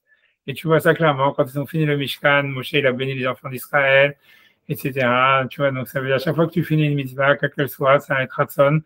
Voilà, pour demander des tuiles. Donc ça veut dire que quand tu as fini la mida, tu as fait un tikkun, tu vois, tu as fait un arrangement dans les mondes en haut, et, parce que tu vois, tu as pris au nom de toute l'humanité, tu as reconnu la présence d'Hachem dans la création. Ça, Bikaron, tu vois, le Shemona Esrei, par rapport à ta Neshama, etc. Donc tu as arrangé aussi le tikkun que ta Neshama devait faire. Donc ça veut dire, voilà, c'est un etratson, tu vois, pour Hachem, il écoute tes tuiles. C'est comme ça. Ouais. Peut-être c'est une parenthèse, tu vois, peut-être ce que je voulais dire, tu vois, c'est ce que je veux, mais ça veut dire en tout cas, ce que la a dit ça, elle dit en tout cas, quelqu'un, il a disconfort, ça grosso modo, si tu vas dans une choule, tu dois chercher, ce que la dans les groupes, dans tous les cas, elle te dit, si tu vas dans une choule, tu dois chercher la choule où tu es le plus confortable, tu dois pas aller dans la choule où tu vas être dérangé par tout le monde, par-ci, par-ça. Tu vois, il faut que, ou n'importe quoi, quand tu vas faire la tefila, il faut que tu cherches la tefila à l'endroit où tu as le moins de, tu peux être le plus concentré, tu vois, ça, ce que ça veut dire, ne fais pas. C'est ça ce que ça veut dire, tu vois. Et même chose quand tu étudies. Tu dis, voilà, si jamais il fait trop chaud, lui, il n'étudiait pas. Il disait, j'ai pas envie d'étudier parce que mon étude, elle va mieux, plutôt que d'étudier et d'étudier mal, je préfère ne pas étudier, quoi. Et, tu vois, l'agma continue, il dit, Amar Nachman Baïtsak, il dit, le Kheta, Bayatsiluta, Kiyoma Deistena. Ça veut dire, Nachman dit que lui, quand il voulait étudier la halakha, il avait besoin que ça soit clair comme les jours de Sténa, ça veut dire c'est les jours où c'est le plus beau temps, ça veut dire où il fait très beau. Lui, il pouvait étudier la halakha que quand il faisait très beau dehors, quoi, quand c'était un temps magnifique, parce que c'est ça ce qui lui permettait, tu vois, ça veut dire, voilà, ça veut dire, voilà, donc ça veut dire, grosso modo, c'est quand tu étudies, il faut chercher dans la situation optimale, tu vois, même au niveau physique, quoi, ne pas, tu vois, voilà, ne pas dans une situation où tu vois, tu crèves de chaud, tu crèves de froid, je sais pas quoi, tu vois, ça veut dire, il y a plein de trucs qui t'emmerdent autour, quoi. Et après ça, tu vois, Abaye dit, Amar Abaye, Amar Liam, si jamais sa mère, elle lui avait demandé, Karef Routrap, amène le fromage, l'autre tenaille, je pouvais pas étudier. Ça veut dire que lui, il fallait que personne l'emmerde, il fallait qu'il ait rien dans sa tête quand il étudie. Ça veut dire, voilà, même que lui de pas aller, par exemple, que sa mère lui dit d'aller, je sais pas, on va dire, c'est même pas aller acheter du fromage dans le magasin. Ça veut dire, si le fromage, il est quelque part dans la cuisine, amène-le-moi. Pour lui, c'était déjà, ça le perturbait et il pouvait pas étudier. Donc, lui, il voulait dans un endroit où personne ne va le déranger, où il soit complètement dans la peace of mind, tu vois, le plus possible, tu vois. Tu vois, Rabat, il dit, Karikstan Kina Lotanaï. C'est-à-dire, Rabat dit, si jamais il était mordu par une puce, ou ça veut dire, a priori, comme une moustique, la même chose, il ne pouvait pas étudier.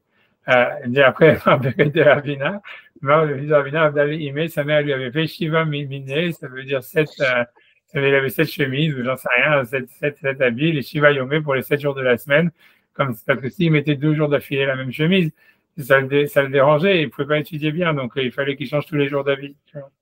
Amar Afiuda, ok, bref, tu vois, ça tu vois, mais ce que je veux dire pour moi, c'est que cette Gemara, tu vois, elle semble dire, tu vois, elle semble dire que tu vois qu'il faut avoir du nachat, tu vois, quand on étudie, que même si c'est pas limité à l'État d'Israël, tu vois, ça veut dire, à part ça, tu vois, juste 2 secondes, il faut que je retrouve, 2 secondes, mais moi, c'est pire que ça, pas pire que ça, mais si tu veux, je sais pas si je vais ramener. Je pense que j'ai dû l'amener, oui. Oui, je vais ramener. De l'État des vidéos. Ouais, par exemple, tu vois, la Gemara, elle dit comme ça, ici, j'ai ramené le cinéma, si je vais ramener vite fait. La Gemara, elle dit, ça veut dire, quand la Gemara, elle dit, parce que la Gemara, elle avait dit qu'un homme, il doit étudier avec du Yeshuva Da'at, et la Gemara, bien que la Gemara, ici, c'est pas clair qu'elle le dise, tu vois, ça veut dire sur l'étude, mais on va voir après que c'est plus ou moins comme ça clair. La Gemara, dans tout cas, Shosha Meshivin Da'at chez la dame, et il y a 3 choses qui fait qu'un homme, il a le Yeshuva Da'at pour étudier. On va dire, tu vas voir qu'après, ça va pour étudier. Ça veut dire la musique, ou marrer, c'est de voir des choses jolies, veréach, ou de sentir des bonnes choses. Tu vois, et l'agma continue, elle dit Shosha Markevim Dato Shaladam, mais 3 choses qui élargissent l'esprit d'un homme et qui le rendent plus intelligent. A priori, c'est pour étudier la Torah. Melouem, Dirana, c'est d'avoir une belle maison, ou d'être dans une belle maison. Veishana, d'avoir une belle femme. Vekilim Naïm, et d'avoir des beaux habits. Tu vois, l'agma, elle met ça comme, tu vois, comme un truc qui est dur, qui est bien pour étudier la Torah. Tu vois, ça veut dire quand l'agma, elle dit après ça, tu vois, ici, ça c'est un des vidéos pour dire, tu vois, que j'essaie de le retrouver. Ici, tu vois, mais tout ça, c'est parce que c'est contre le Rashi qui disait, tu vois, ça veut dire, il faut que j'arrive à le retrouver. La seconde. La seconde. Ouais, ça veut dire, parce que l'Agma explique le passage ce qui dit Vatiznar Mishalom Nafshi, et qu'à l'époque du Beth Amikdash, il y a Yirmiyahu qui dit que son âme, elle avait plus de shalom. Alors, donc il dit, c'est quoi le chat de Vatiznar Mishalom Nafshi? Amar Abitsak Navra, Omer Abitsak Navra, il dit, Zomita Mutsahat, c'est d'avoir un lit qui est bien, qui est arrangé, Veisham et Gouchetet, et une femme avec maquillée pour un Talmid Chacham. Tu vois, Rabbi Akiva dit, c'est ça aussi, Zoisha Na'a, c'est qu'il faut avoir une belle femme, et dire Na'a, une belle maison, avec Kilim Naïm et des beaux habits. Voilà, bah, tu vois, bref, tu vois, c'est grosso modo, mais en tous les cas, c'est-à-dire qu'on voit que la Gemara dit qu'un Talmid Chacham, il doit avoir tout ça. Et si tu veux, ça se repose un peu à ce que Rachid disait, tu vois, sur le fait que voilà, qu'il faut que la seule manière de justifier, en fait, si tu veux, le confort, c'est dans l'Eretz Israël, parce qu'il a mis d'habiter en Eretz Israël. Et tu vois, et ça veut dire, mais tu vois, et si tu veux, après ça, j'ai quand même cité un autre texte qui va dans le sens de Rachid, tu vois, de l'Arba pour faire plaisir à Sacha, et pour expliquer après ce que moi je veux dire avec ça. Donc ça, c'est encore une contre-preuve, si tu veux, une preuve qui va comme Rachid. Ça, c'est, tu vois, ça, c'est la Gemara c'est une Mishnah super connue dans Pirkei Avot, où il y a marqué Shanu Hachamim, une seconde. Pardon, c'était le Mishnah là. Et bien la Mishnah de Pirkei Avot d'Afka, puisque le 6e chapitre, ça ne fait pas partie vraiment de la Mishnah. Il y a marqué comme ça, Ben-He Omer, Ben-He dit, les Fum Tsahara Gra, c'est plus on met des efforts, plus on souffre, on va dire, plus on a du salaire.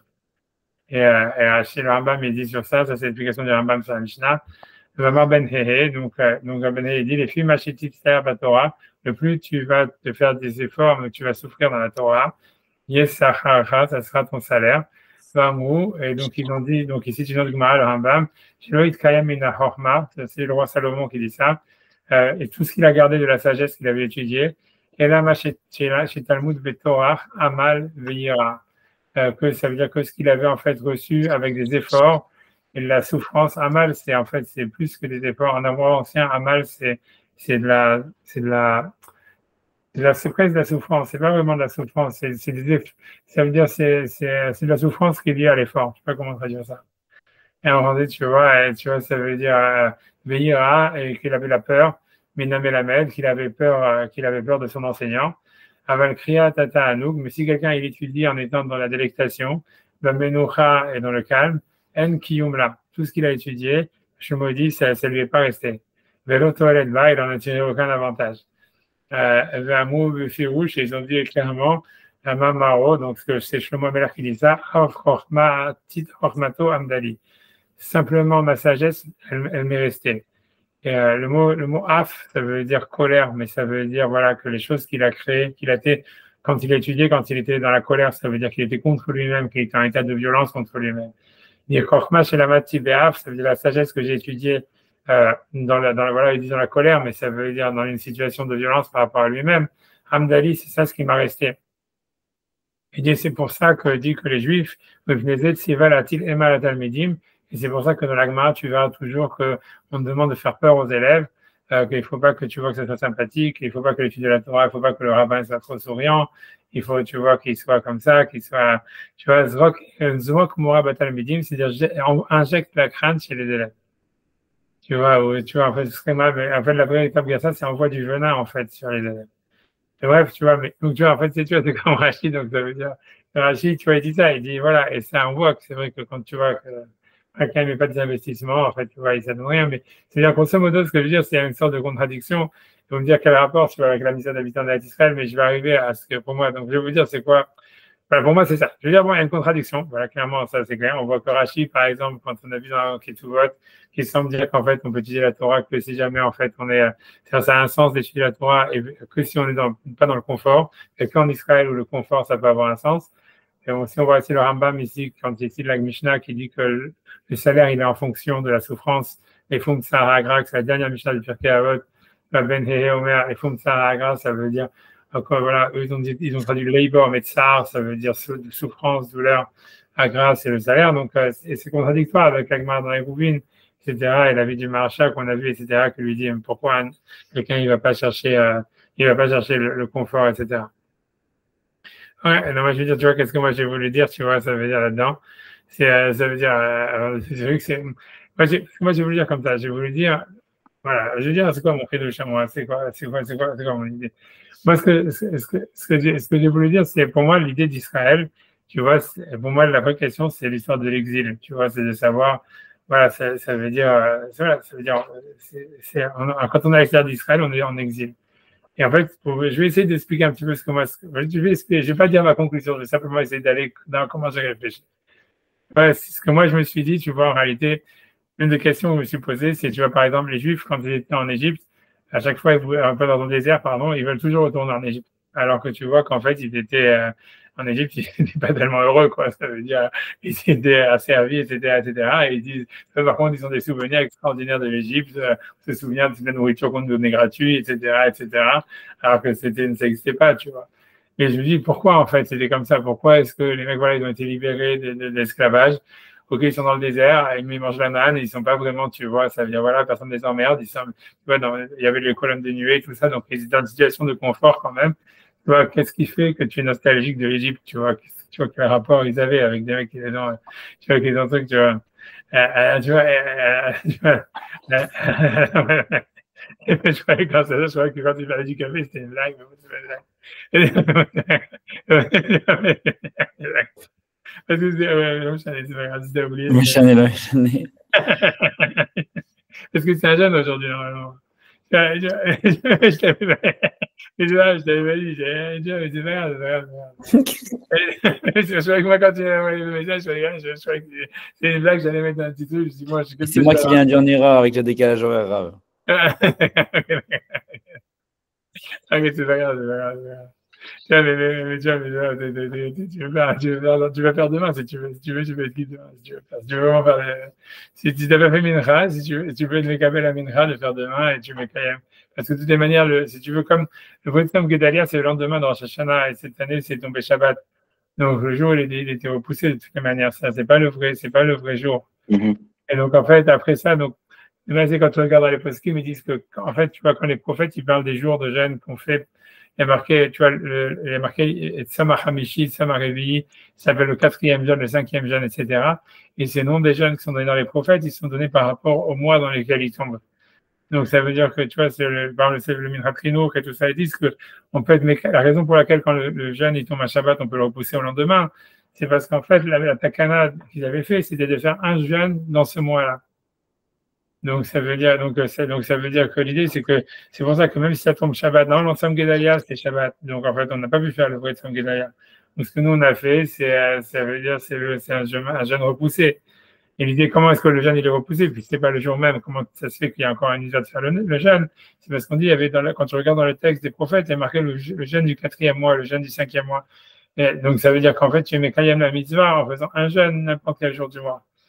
Donc, ça veut dire que si jamais quelqu'un, c'est pour ça que dans les Shabbat, c'est ramené, que si jamais quelqu'un, il a mangé pendant un jour de jeûne et que c'était pas le jour, comme aujourd'hui, par exemple, donc, s'il veut, il peut être Mekayem la mitzvah en faisant le jeûne le lendemain, tu vois, puisque tant que tu es dans le mois, c'est bon. Ouais. Tu vois, tu peux faire un autre jour si tu veux, mais fais avant Sukkot, avant Kippour, fais cette semaine parce qu'après, c'est un grand sapek, c'est un droit de manger, de faire des jeûnes après, Yom Kippour et tout ça. Donc, c'est pour ça, fais cette semaine, si tu veux. Sinon, tu peux s'amener à la Taka. Mais tu vois, voilà, mais ça veut dire, tu peux le Mekayem la mitzvah. Si tu mets Kabel avant Mincha, cette semaine, un jeûne, et de faire le jeûne à partir du lever du soleil jusqu'à la couche du soleil, tu peux le Mekayem la mitzvah. T'auras un peu perdu la mitzvah. Ciao. J'avais franchement que c'était une blague quand tu avais mis le café. Non, pas du tout. En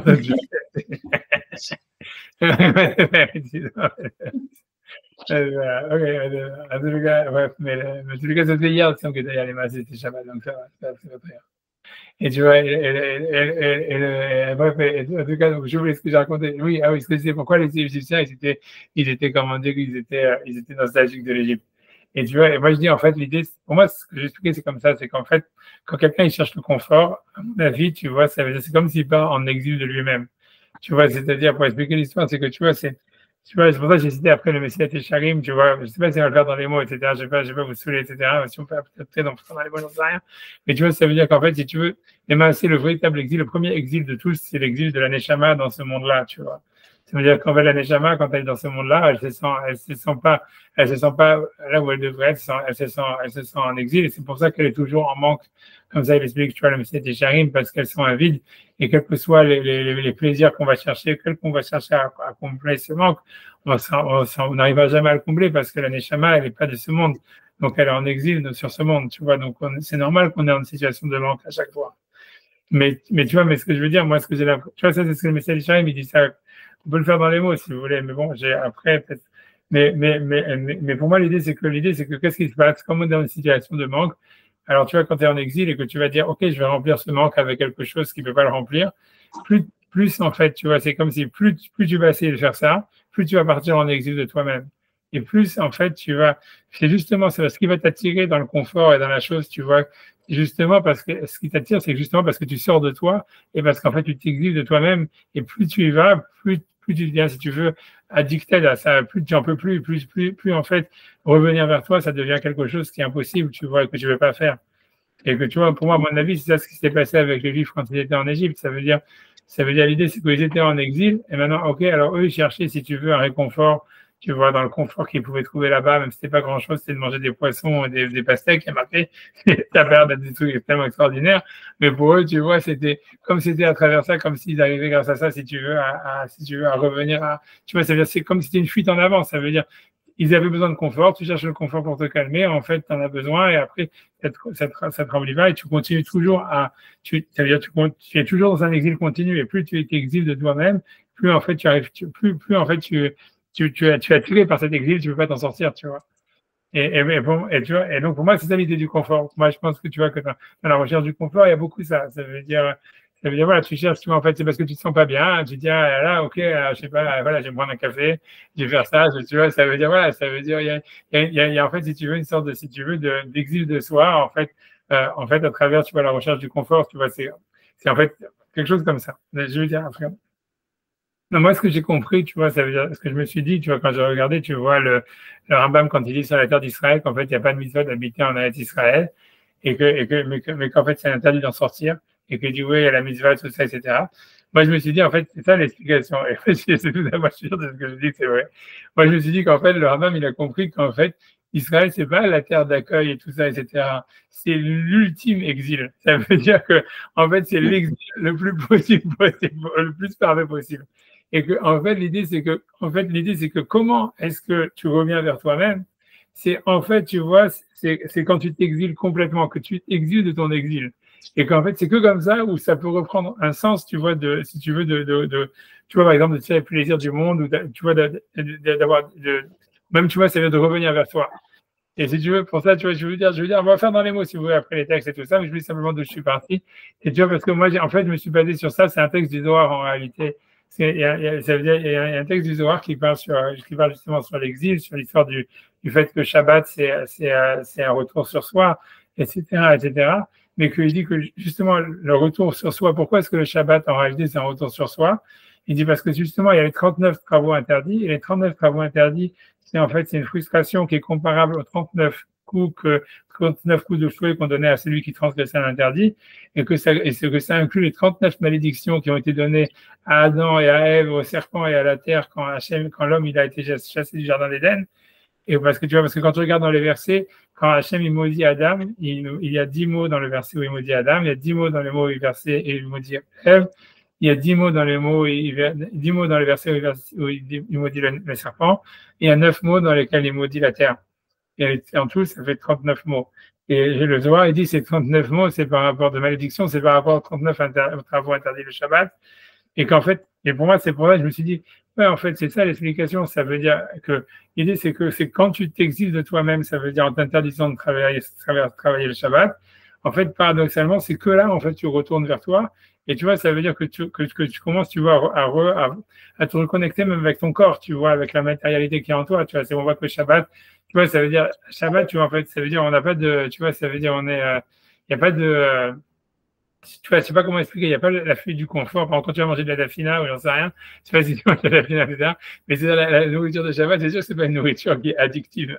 Parce que c'est pas une nourriture que tu manges parce que tu vas te consoler de quelque chose d'autre. Tu vois, c'est une nourriture que tu vois que comme si tu retournes vers toi quand tu manges Shabbat, etc. Et tous ces trucs-là. C'est vraiment comme, tu vois, on va faire le passage du Zohar qui parle de ça. Mais que c'est vraiment un retour vers soi. Tu vois, le Zohar, il dit, le Zohar, il compare vraiment le Shabbat à la terre d'Israël en disant que, à cause de nos avérotes, on est parti en exil. Et lui dit ça, c'est sortir un objet du domaine privé au domaine public. C'est Israël qui sort en exil, etc. Et que le retour vers soi, en fait, c'est à travers le Shabbat, etc., comme la terre d'Israël et tout ça, etc. Mais pour moi, à mon avis, c'est ça l'idée. Ça veut dire que l'idée, c'est que la manière de sortir de l'exil, c'est de faire un exil au carré, tu vois. Et que bizarrement, dans cet exil au carré, ça veut dire que pour le Rambam, en fait, c'est d'aller en Israël où c'est l'exil ultime, tu vois. C'est-à-dire que tu t'enfermes, tu peux plus sortir, etc. Et en fait, c'est le contraire, en fait, tu vois. Et c'est bizarrement, c'est dans cet exil au carré, comme le Shabbat, que tu peux en fait récupérer, tu vois un sens à ton corps et que tu te réappropries ton corps et même tu vois tous tes plaisirs, tu vois, ça veut dire physique, tu vois, comme manger, comme dormir, etc., etc. Mais que sinon, en fait, tu vois, quand tu es à l'extérieur d'Israël, en fait, à chaque fois, ça veut dire dès que tu vas chercher le confort, en fait, tu vas partir en exil de toi-même. Alors, c'est sûr que tu vois, tu as besoin d'avoir du confort. En théorie, ça serait bien d'avoir le confort quand tu étudies, etc. Et c'est sûr que ça fait sens qu'il faut être le mieux possible quand on fait la tchila. Mais ça veut dire, le danger, c'est que ce confort, en fait, ça devient un exil de toi. Et en fait, ça risque de sortir, en fait, tu vois, de ce que tu es. Tu vois, comme ça veut dire, où en fait, tu cherches à remplir quelque chose, en fait, par quelque chose qui est extérieur à toi et tu es attiré par ça. Et plus ça va, plus tu es attiré. Et en fait, plus tu pars en exil de toi-même, tu vois. C'est là, tu vois, ça, c'est ça ce que je voulais dire, tu vois, ça, ce que je voulais dire. Si on peut faire le Messie Tisharim dans les mots, on peut faire le Zohar dans les mots, si on voulait, on peut faire. Mais pour moi, c'était ça l'idée. Et c'est là, c'est expliqué pourquoi, en fait, il y a une Kedusha intrinsèque dans la terre d'Israël. Tu vois parce que, en fait, l'idée du retour, comme le Shabbat, en fait, la Kedusha du Shabbat, quand je regarde principalement, quand je regarde dans la halakha, c'est que manger, tu vois, c'est manger de la fina, c'est que des trucs physiques, tu vois, le Onek Shabbat, c'est 80%, tu vois, c'est d'avoir 3 repas, d'avoir ci, de faire ça, tu vois, c'est principalement, tu vois, c'est un Onek physique, tu vois, tu vois, c'est Parce qu'en fait, l'idée, c'est de reconnecter avec l'intérieur de toi-même, que tu es dans ton corps et que tu as de la spiritualité dans ton corps.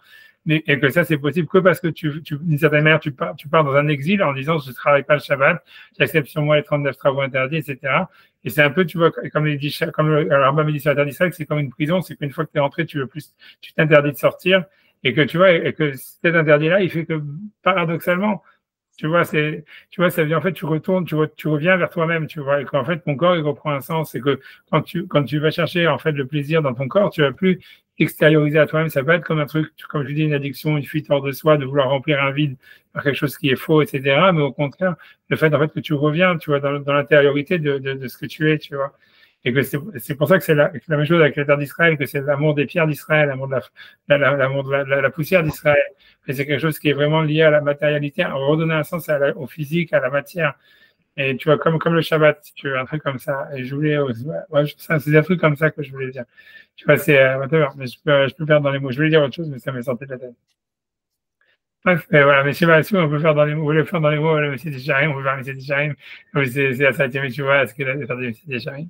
Et après, on peut faire le Zohar et tout ça. Le Zohar est très connu, hein, c'est un Zohar aussi popularisé, il emmène, etc., sur la Kedusha de Shabbat, qu'il y a la Kedusha d'Eretz Israël, et sur l'histoire du domaine public et du domaine privé, que c'est l'exil et que oui, ce que je voulais dire, c'est que c'est pour ça que pour moi, c'était tel. Moi, j'ai trouvé ce pshat parce que tu vois, ça veut dire tout le monde se demande. C'est-à-dire, j'apprends à utiliser la blanche-chemise cette couchée-là. Parce que pour moi, je m'étais toujours demandé la question, elle est demandée par tous les Mefarshim. Il y a marqué quand Adam, il a mangé dans la connaissance du bien et du mal. Alors Hachem, il lui a dit, il a mis des anges, etc., pour pas qu'il trouve l'arbre de la vie et pour pas qu'il puisse vivre éternellement. Et la question, tu vois, c'est de dire, et pourquoi Hachem, il a fait ça, tu vois, ça veut dire, Hachem, normalement, il cherche que le bien, tu vois, si tu veux, des créatures, etc., et pourquoi, tu vois, ça veut dire, et tu vois, pourquoi est-ce que ça aurait été mauvais pour Adam, pourquoi est-ce qu'il a rejeté du jardin d'Éden? Et il a maudit et tout ça, etc., il aurait dû accepter cette échouva, et le ramener dans le jardin d'Éden. Et tu vois, et moi, il y a plein de réponses sur ça. Ça veut dire les Mekoubali, ils me disent plein de réponses. Ils disent, voilà, il y avait quelque chose qui avait été, il y avait, si tu veux, une sorte de mélange qui avait été fait dans la création, et que l'homme, il peut arriver à son zigoun que quand il meurt, et que quand il se décompose dans la terre, c'est qu'à ce moment-là, qu'en fait, il est métaken vraiment tout ce qu'il a pu, toutes les actions qu'il a fait dans la vie, etc. C'est toute une histoire, tu vois, dans la Kabbalah et tout ça, ils expliquent plein de choses comme ça. Il y a plein de sens kabbalistiques. Et que c'est pour ça que, pour Hachem, ça aurait été la cruauté d'empêcher Adam de mourir. Parce qu'en fait, c'est que par la mort qu'il pouvait être métaken tout ce qu'il avait abîmé. Mais en tous les cas, bon, ça c'est ce qui est marqué dans le Zohar et tout ça, etc. Mais moi, ce que je me suis dit, en fait, c'est possible qu'on peut dire une réponse plus simple, tu vois, c'est que l'idée elle est comme ça, c'est que si Adam il serait resté dans le jardin d'Éden, une fois qu'il avait mangé l'arbre de la connaissance du bien et du mal, il n'était plus dans le jardin d'Éden. C'est-à-dire que pour lui, tu vois, ça veut dire c'était un truc, tu vois, il était plus dedans, il était déconnecté de lui-même, tu vois, c'est ce qu'on te dit. En fait, la faute, elle l'avait transformé et c'est ce qu'il a dit à Hachem, il a dit si je reste ici, je vais encore manger encore, j'en ai mangé, je vais en manger encore. Mais qu'en fait, en le rejetant du jardin d'Éden, ça veut dire en le mettant en exil, c'est là où Dafka, et en disant maintenant tu vas travailler la terre, etc., c'était que maintenant il était en exil de lui-même, c'est à ce moment-là que Adam, il retrouvait une connexion avec le jardin d'Éden. Tu vois, c'est que dans l'exil, en fait, tu reviens vers toi-même, tu vois. Grosso modo, c'est comme si je disais, en fait, que Hachem, quand il envoie la Neshama dans ce monde, c'est comme si, en fait, tu vois, c'est que, parce qu'elle est en exil, à ce moment-là, elle reste, tu vois, paradoxalement, elle reste en connexion avec la Shrina, avec le Kisei Kavod, etc. Mais si jamais elle y restait, du fait même qu'elle existe, tu vois, en tant qu'individu, tu vois, entre quelque chose qui est séparé d'Hachem, en fait, elle n'est plus maintenant sous le trône d'Hachem. Et la seule manière qu'elle peut se retrouver sur le trône d'Hachem tout en existant, c'est en étant exilée du trône d'Hachem. Tu vois, c'est un mécanisme que les Israéliens utilisent pour dire que nous, on a besoin de la Torah et qu'ils n'ont plus besoin. Oui. Ok, je vais dire ça, tu vois, je vais pas me dire un truc comme ça, mais non, c'est injustice, parce que tu vois, c'est clair que ça n'a pas de sens si jamais quelqu'un ne fait pas les mitzvot, tu vois, mais ça veut dire en tout cas que l'État d'Israël, elle a cette chose-là, ça veut dire qu'elle permet de redonner un sens, comme le Shabbat, c'est comme si tu dis, je sais pas, c'est comme si tu dis, ouais, elle fait Shabbat déjà, tu vois, ça veut dire, allez, je sais pas comment expliquer, mais c'est sûr que c'est sûr que c'est vrai que ça redonne un sens à la physicalité. Tu vois, on voit bien que Rachid a expliqué comme ça. Rachid dit que la mitzvah, qu'en Israël, ça devient une mitzvah d'avoir un confort et que les chachamim, comme ça, alors qu'à l'extérieur d'Israël, tu ne peux pas dire ça. Et donc, tu vois, c'est sûr que c'est mais c'est sûr que aussi, tu vois, ça ne veut pas dire que voilà, c'est bon, tu vois, c'est comme si quelqu'un, il fait Shabbat, il fait Shabbat, il fait faire la tefila, rien, il fait que manger le Shabbat, ok, c'est quelque chose, mais c'est un. mais tu vois, mais c'est pas grand-chose, tu vois. J'ai pas compris. Alors, faut être très confortable. Faudrait être trop confortable. Très confortable pour se sentir encore plus en exil, c'est ça? Je veux dire, moi, ce que je veux dire, non, c'est pas parce que l'idée, c'est l'exil, c'est parce que quelqu'un décide d'aller en Israël et qu'il se sent, selon le Rambam, tu peux plus sortir. Donc, tu es en prison, tu vois. Et donc, tu t'es exilé de toi-même, en réalité. Ça veut dire, si tu veux, c'est comme le Shabbat, quand tu t'interdis de travailler le Shabbat. C'est ce que le Zohar dit. Il dit qu'en fait, l'idée, c'est que quand tu fais les 39 travaux interdits le Shabbat, c'est un exil. C'est quand tu as l'habitude, après, tu es content de ne pas travailler, etc., etc. Mais en fait, tu vois, ça veut dire, à la base, tu vois, tous ceux qui font pas Shabbat, c'est parce qu'ils voient ça comme, tu vois, une contrainte, une frustration très lourde, tu vois. Mais en fait, c'est vrai que c'est un exil de soi de s'interdire de faire les 39 travaux interdits du Shabbat.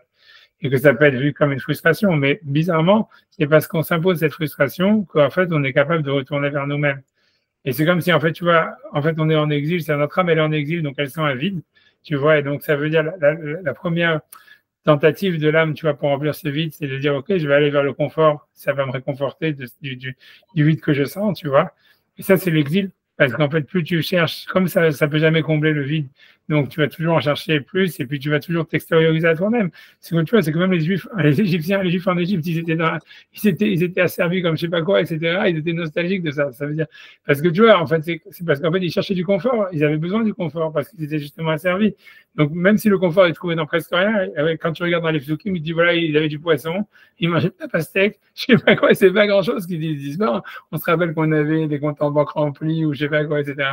Mais ça veut dire, ces petits trucs-là, en fait, c'est ça, en fait, qui leur a conforté. Donc, pour eux, c'était devenu comme une drogue, tu vois, ça veut dire, même si jamais tu pouvais leur donner la manne, tout ce que tu veux, qui avait le goût de n'importe quoi, de la viande, des trucs, etc. Et ça veut dire, pour eux, c'était, ils avaient été exilés tellement ils avaient recherché, tu vois, du confort parce qu'ils étaient en manque, tu vois, ça les avait exilés tellement à l'extérieur d'eux-mêmes qu'en fait, ils étaient plus capables, tu vois, ils étaient en exil par rapport à leur propre corps, par rapport à leurs propres émotions. Donc, en fait, tout ce qu'ils voulaient, c'est retourner dans cette drogue, tu vois, que c'était, tu vois, de manger du poisson, des pastèques et c'était rien, tu vois. Mais c'était ça pour eux, c'était ça leur vie, quoi. Ils pouvaient pas, parce que c'est ça ce qui leur avait apporté le confort dans l'esclavage en Égypte. Et donc, tu vois, mais c'est un exil, c'est ça l'exil le plus grand, tu vois, c'est la recherche du confort parce que ça n'a pas de fin. Et c'est en fait quelque chose qui t'extériorise à toi-même, tu vois. Ça veut dire que même quand on donne toutes les meilleures brachot, le type, il va continuer toujours tu vois, à chercher cette connerie, tu vois que c'était rien du tout, tu vois. Mais parce que c'était ça ce qui l'a sauvé, tu vois, c'est ça ce qui les avait permis de tenir à ce moment-là, à mon avis, en Égypte, tu vois. Mais tu vois, et ça veut dire, et ça, c'est un exil, c'est ça l'exil maximal. C'est que, tu vois, comme si, même si Hachem, il t'amène dans ta terre, même si Hachem, il t'amène toutes les brachot, tu dis non, mais je veux mon poisson et je veux ma pastèque, tu vois, c'est ça ce que j'ai, c'est ça ce que j'ai besoin, tu vois. Parce qu'ils étaient devenus, tu vois, ils étaient voilà, pour eux, c'est ça, tu vois. Et en fait, tu vois, l'idée, c'est que si jamais, par contre, quelqu'un, tu vois, comment est-ce que quelqu'un il sort de cet exil-là, c'est que quand quelqu'un, tu vois, il sait, en fait, tu vois qu'il y a un vide, tu vois. Parce que c'est vrai que la Neshama, dans ce monde-là, elle est dans un vide, elle est en exil, donc en fait, elle est dans une souffrance, on va dire, dans un manque. Mais au lieu de dire, je vais combler le manque par-dessus, il s'impose encore, tu vois, du manque encore plus, tu vois, comme le Zohar dit, par exemple, interdit de travailler le Shabbat, ou l'obligation d'aller en Israël, où c'est en fait, c'est s'imposer un exil dans l'exil. C'est, tu vois, voilà, c'est mettre un exil au carré. Et paradoxalement, c'est à ce moment-là que tu peux retourner vers toi-même. Et à ce moment-là, tu vois que tu retrouves, tu vois, comme Shabbat, tu vois, tu te fais cet interdit. Et en fait, au lieu de chercher, tu vas combler le manque, tu vas dans une hyperactivité, ou j'en sais rien, ou je sais pas, d'aller dans des bars ou de regarder Internet, ou j'en sais rien. Ça veut dire, tu te dis, non, je m'en fous, tu vois, je m'enferme et je travaille pas. Et voilà. Et en fait, bizarrement, tu te dis, ah, ça y est, maintenant, tu vois, je vais mourir, quoi, j'en sais rien. Et c'est l'exil ultime. Maintenant, en fait, cet exil au carré, en fait, il fait que tu reviens sur toi-même et que même quand tu vas manger une patate, tu es content, tu vois. Et tu vois, voilà, et que tu sens que vraiment, tu vois, ça veut dire ton corps, il kiffe la patate comme plus que si tu vas manger dans un restaurant étoilé, tu vois, machin, tu vois. Et c'est la même chose, tu vois, avec la terre d'Israël, c'est la même chose. Ça veut dire, en galoute, tu vois, ça veut dire, primer, quand quelqu'un va chercher le confort, en fait, il cherche un réconfort sur un manque. Et donc, en fait, à chaque fois, ça va être, tu vois, c'est quelque chose qui le sort de lui-même. Et donc, au lieu de revenir sur lui-même, en fait, le manque, il grandit, il devient de plus en plus addicted, etc., mais sur des bêtises. Et en fait, parce qu'en fait, tu vois, c'est rechercher du confort pour calmer un manque, et donc c'est s'enfoncer dans l'exil. Alors qu'en fait, c'est quand tu te dis, voilà, non, je m'impose d'aller en Israël et d'habiter en Israël et je ne sors pas d'Israël, et donc et que c'est un exil ultime. En fait, tu vois, le résultat de ça, c'est qu'en fait, tu retournes vers toi-même, tu vois, et que toutes les sensations de ton corps, en fait, au lieu de devenir des fuites et des exils, en fait, elles deviennent un retour vers toi. Et donc, c'est pour ça que ça devient une mitzvah d'avoir du confort. Et ça, en fait, si tu veux, c'est que le fait de chercher du confort en Israël, c'est pas quelque chose en fait, ce qui va t'amener, en fait, tu vois, ça veut dire une fuite en avant, tu vois, comme les Juifs en Égypte, où ça veut dire une fuite, tu vois, vers l'extérieur de toi. C'est quelque chose qui va, à la fin, va te ramener vers toi. Ça veut dire, sous certaines conditions, évidemment, je peux pas dire, si quelqu'un, tout ce que tu as fait en Israël, c'est à manger, à avoir des cafés en Israël et tu vas devenir kadosh. Mais ça veut dire que quand tu étudies la Torah et que tu bois du café en Israël, en France, ça veut dire quand tu es en route salariée et que tu bois du café, tu peux devenir addicté au café, tu vois, etc. Après, tu verras un café comme ci, un café comme ça, machin. Alors qu'en route salariée, en Israël, non, tu vois, tu sais que tu as une abstara, que le café, il va pas te rendre addict. Ça veut dire, ça va pas être une fuite tu vas retrouver ton corps quand tu bois du café. Donc, ça devient une mitzvah et ça va t'aider à étudier la Torah et ça va te faire monter, tu vois. C'est un truc comme ça. Moi, j'ai l'impression je sais que, tu vois, moi, j'ai vu en Eretz Israël, les gens, moi, j'ai l'impression, moi, c'est quelque chose que moi, j'ai toujours vu, que j'ai vu en Eretz Israël, c'est même chez les Chilonim, c'est que tu vois et c'est pour ça qu'ils sont ridicules, c'est parce que tu vois, tu vois bien que eux, ils n'arrivent pas à donner un masque à la matérialité, tu vois. Tu vois, c'est quand tu lis la littérature israélienne et tout ce qu'ils ont produit au niveau artistique, tu vois qu'ils font que copier les goïms. Et la raison, ça, c'est sûr que c'est vrai. Non, mais alors, vous résolvez beaucoup de questions qu'on a avec ma femme. Grave. Mais ça, c'est clair, parce que tu vois, mais c'est normal, c'est parce que tu vois, tout l'art et tout ce machin et tout ça, en fait, c'est un exil, tu vois, c'est comme tu n'arrives pas à manger, à kiffer la pomme de terre, alors là, tu vas faire un tableau de la pomme de terre, et tu vas faire ça, et tu vas chercher, tu vas peut-être que maintenant, je vais pouvoir, tu vas retrouver, tu vois, quelque chose dans la pomme de terre, ou bien tu commences à devenir addicté aux pommes de terre, ou j'en sais rien, tu vois, mais ça veut dire, mais comme en Israël, tu vois, c'est dès que tu rentres, dès que tu vas kiffer, comme il dit le Agmara, tu vas kiffer le confort, en fait, ça va te ramener vers toi. Donc, si tu veux l'art et tout ce qui est médiatisé et tout ça, ça n'a pas de sens, tu vois. Alors après ça, les Chilonimes, comme ils veulent pas accepter ça, donc ils te disent on doit être comme les goyim, on doit être comme les goyim, donc ils font que copier, tu vois. Et donc c'est ridicule, tu vois. Quand t'es goy, quand t'es goy, c'est quand t'as vécu en France, ou que tu connais la culture romaine, que t'as vécu en Amérique et tout ça, et que tu vois qu'est-ce qu'ils copient, ça se fait rigoler, tu vois. Parce que tu te dis mais pourquoi vous faites semblant, qu'est-ce que tu vois, tu sens que c'est faux, tu vois, tu sens maintenant que c'est faux, tu vois. Trop drôle. Mais c'est dire, mais quand tu lis la littérature, c'est le plus beau, tu vois. Je veux dire, tu vois, de faire des bouquins avec des phrases alambiquées à 10 000 kilomètres que tu vois qu'avec le Lashon HaKodesh, ça n'a aucun sens, tu vois, de faire des phrases comme ça. Tu vois, je sais pas, tu sais même pas, c'est comme du Laurel et Hardy pratiquement à chaque fois qu'ils essayent de faire de la littérature les Israéliens. Parce que les clownesques, parce que tu vois, parce que le Lashon HaKodesh, il se prête pas du tout à ça, tu vois, c'est un langage, tu vois, qui va droit au but et qui exprime la chose telle qu'elle est, tu vois, qui peut pas faire des circonvolutions et tout ça. Et tu vois, tous les adjectifs qu'ils sont obligés de mettre, ils les ont tous appliqués au français, à l'anglais, à tout ce que tu veux, tout ce qu'ils trouvent, ils le mettent dedans pour avoir un adjectif. En plus, ça rajouter dans la phrase. Moi, c'est hyper vrai et en même temps, j'ai du mal à raccrocher tous les wagons. Non, mais c'est vrai, ça. Moi, je te dis, c'est vrai. Tu vois, et même le truc, c'est que le plus rare, c'est qu'il y a beaucoup, malheureusement, tu vois même des Haredim qui font ça avec la Torah, tu vois. Ça veut dire, comme quand tu as plein de Sfarim, tu vois, de Hashkafa, tu vois, en Eretz Israël aujourd'hui, ça, je devrais pas le dire. Et tu vois que c'est la même chose, tu vois, quand ils font, ils utilisent de la psychanalyse et tout ça pour éduquer, etc. Tu vois, chez les misogyniques et tout ça, quand tu vois leurs Sfarim qu'ils écrivent, tu sens vraiment que c'est presque clownesque, tu vois, je sais pas, c'est pas ma team à Israël, c'est pas ma team, tu vois, c'est parce que, voilà, parce que voilà, Israël, c'est un pays où tu retournes vers toi-même, c'est un pays où tu vois, ça va être une expérience non médiatisée de la matière, tu vois, en réalité, comme l'hébreu, la Lashon HaKodesh, c'est ça, tu vois bien, ça s'écrit sujet, verbe, complément, c'est point la ligne et ça tout dit, tu vois. C'est-à-dire, est-ce qu'un gars, il doit écrire 10 pages pour écrire un juif en une ligne, il l'écrit parce que ça va droit au but, parce que ça explique la chose telle qu'elle est. Tu vois, Oui, mais c'est que j'arrive pas à comprendre, c'est pourquoi on irait chercher le confort. Pourquoi on irait chercher le confort alors pourquoi on ne satisferait pas de l'inconfort?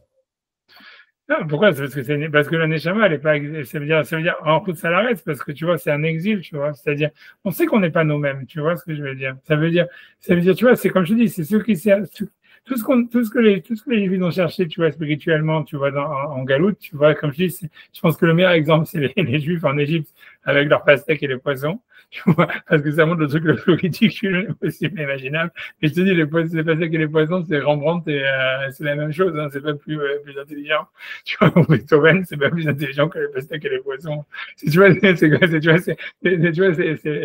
sais pas comment t'expliquer, c'est tout, tu vois, c'est parce qu'en fait, c'est une fuite hors de soi. Comme tu vois, tu sens un manque, tu sens quelque chose, tu vois que tu vois, tu sens un manque parce que ton Neshama, comme dit M. Dicharim, elle est en manque. Comme il explique, il donne un machal, il cite le Midrash, il dit c'est comme le Midrash qui cite, on peut faire, je peux faire dans les mots, on peut faire dans les mots comme vous voulez, mais dans le Midrash, il dit c'est comme si quelqu'un, il est très riche et il s'est marié avec une princesse. Et alors, tu vois, donc le jour après son mariage, il lui amène tous les trucs qu'il peut acheter, etc., tous les. Tu vois, ça veut dire, tu vois, il a un recours de cadeaux et tout ça. Et la princesse, elle s'est dit, mais qu'est-ce qu'il veut, ce mec-là, avec tous ces cadeaux?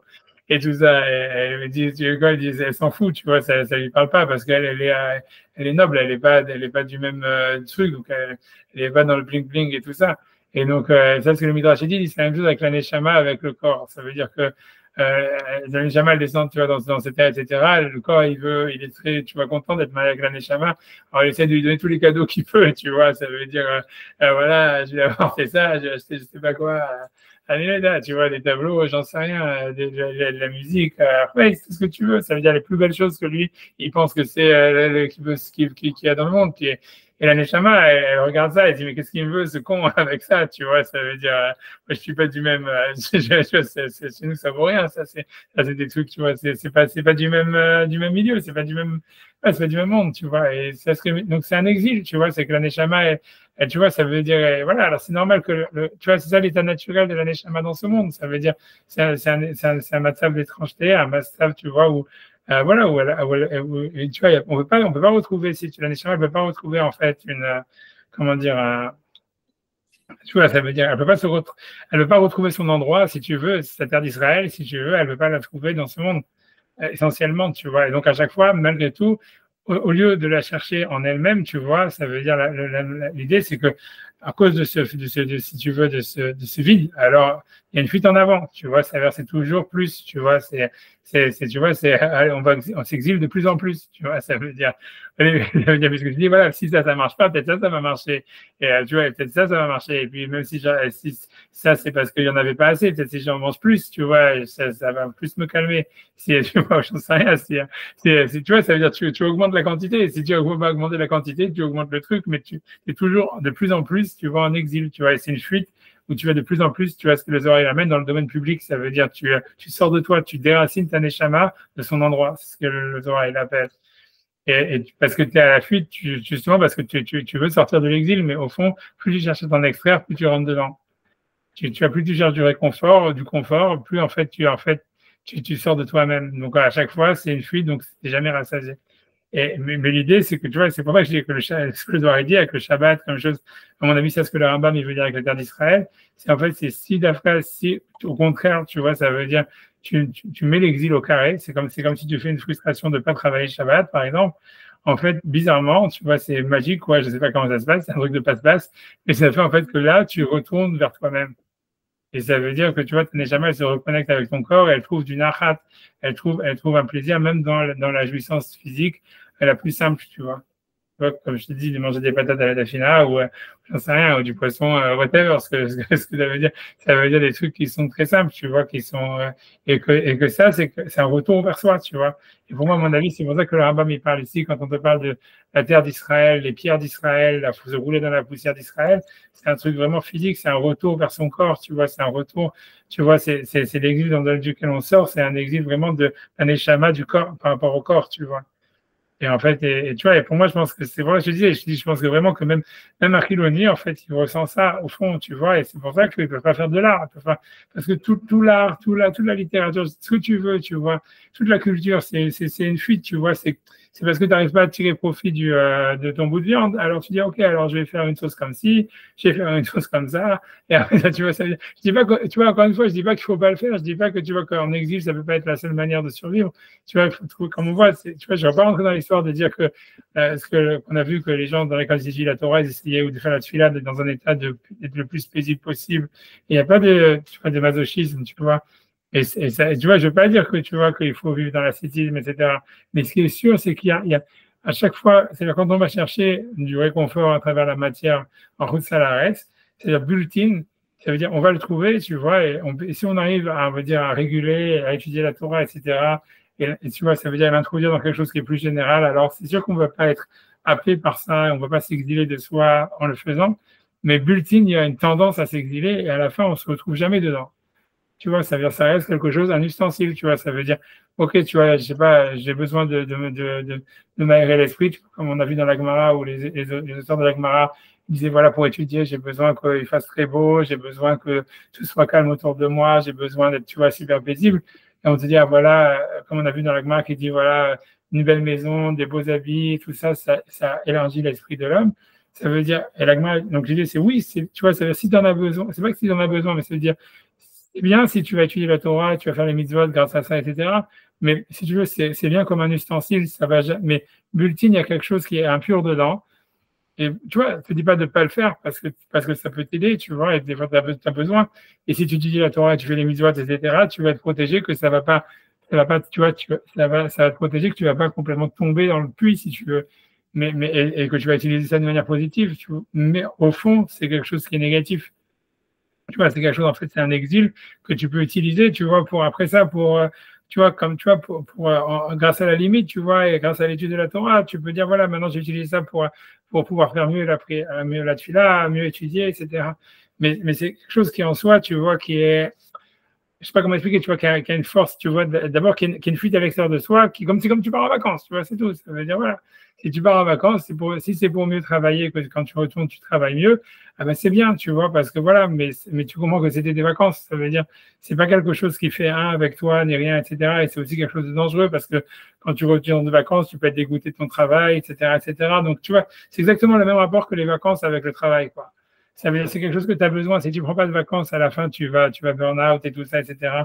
Donc, tu dois être conscient que tu dois faire des vacances et que tu dois chercher, tu vois, comme on t'a dit, tu vois, de l'apaisement dans ton esprit pour pouvoir être productif, étudier, faire les mitzvot.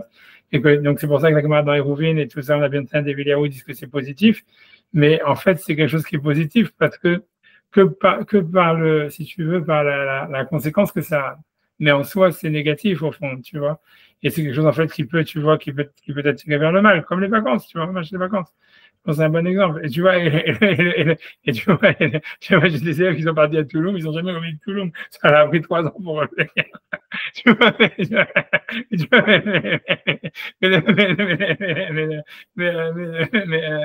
c'est marrant, ça écrit tellement une métier tellement tangible pour moi, parce que tant l'art qui est bidon que les plaisirs ici qui sont hyper simples. Et ouais, mais super vrai même aussi. chez le plus Riloni, leur grand kiff, c'est d'aller faire du camping, quoi. C'est presque incompréhensible, quoi. Et les gens qui sont malheureux, en général, ceux qui font la alia, qui sont malheureux, c'est parce qu'ils n'ont pas, ils continuent de vouloir faire cette fuite en avant, des plaisirs, et ceux qui passent dans le mode je m'en fiche comment je m'habille et je vis simplement, c'est plus heureux. Il n'y a pas besoin de vacances particulières. Ouais, mais moi, je pense que c'est beaucoup. Moi, je pense que c'est un retour. Et je pense que c'est naturel. Tu vois. J'ai l'impression comme ça, tu vois. Ce que je vois dans tous les cas, moi, ce que j'ai vu, c'est le voit dans la culture, tu vois. Tu vois qu'en fait, que quand les Israéliens, ils essayent de faire, même les Kilonifs, ils essayent de faire quelque chose, tu vois, de fancy, de machin, etc. Ça veut dire, tu vois, que soit de machin, ça devient tout de suite kitsch, copié, ça devient tout de suite faux. Ça devient quelque chose, tu vois, que ça fait presque rigoler, quoi. Si tu vois, je veux dire, c'est pour ça que quand moi, je rappelle quel auteur israélien qui lui a donné le prix Nobel à Shai Agnon, je sais pas quoi. Moi, pour moi, c'était un truc vraiment, c'est presque la plus grosse blague jamais que j'ai vue dans ma vie, quoi. Parce que tu vois, c'est tellement, ça veut dire au niveau, quand tu traduis en français, c'est tellement lourd, c'est tellement. Agnon, c'est un dati, hein. Ouais, non, je sais, non, mais je sais, mais ça veut dire, j'ai pas dit qu'il était mauvais, mais en tant qu'auteur, regarde, encore Shai Agnon, encore d'après, c'est un mauvais exemple. Mais tu vois, tu vois ce que je veux dire, tu vois ce que je veux dire. Non, mais 100%, Tu vois, la littérature israélienne, ça vaut pas grand-chose. Tu vois, ça veut dire, c'est surtout qu'ils essayent de copier les goïms, mais ça se voit à 10 000 km. Tu vois, tout est copié, tout paraît faux, tout paraît comme si, en fait, mais pourquoi tu veux pas être toi-même, tu vois, pourquoi, tu vois, comme si, tu vois, c'est comme tu dis, voilà, c'est tout, ça veut dire, tu vois, c'est simple, tu vois, c'est tout. La chaîne à Kodesh, c'est tellement, tu vois, en soi, c'est tellement ça dépasse tout, tu vois, c'est tellement facile à utiliser, c'est tellement tu vois, c'est tellement expressif, c'est tellement, qu'est-ce que tu commences à apprendre 40 000 mots de l'anglais, 40 000 mots du français, et encore de le foutre dans l'hébreu et de dire, voilà, alors, je vais te faire une phrase qui fait 40 000 mots, et plus long c'est, le mieux ça vaut, pour dire le moins de choses possible. Et tu vois, il y a quand même un rapport à l'inconfort qui est très fort en Eretz Israël. ouais. Non, je sais pas, enfin, la situation, j'ai l'impression que c'est dans l'histoire toujours que rien que le fait d'avoir des ennemis, et c'est ce qu'on voit dans Asino, c'est que c'est ça qui nous amène à retourner vers nous aussi. C'est une impossibilité dans la situation de confort, non? C'est pas qu'on a un achat. Je pense que normalement, il devrait y avoir un achat, mais bon, tu vois, je pense que ça, c'est un truc qui est.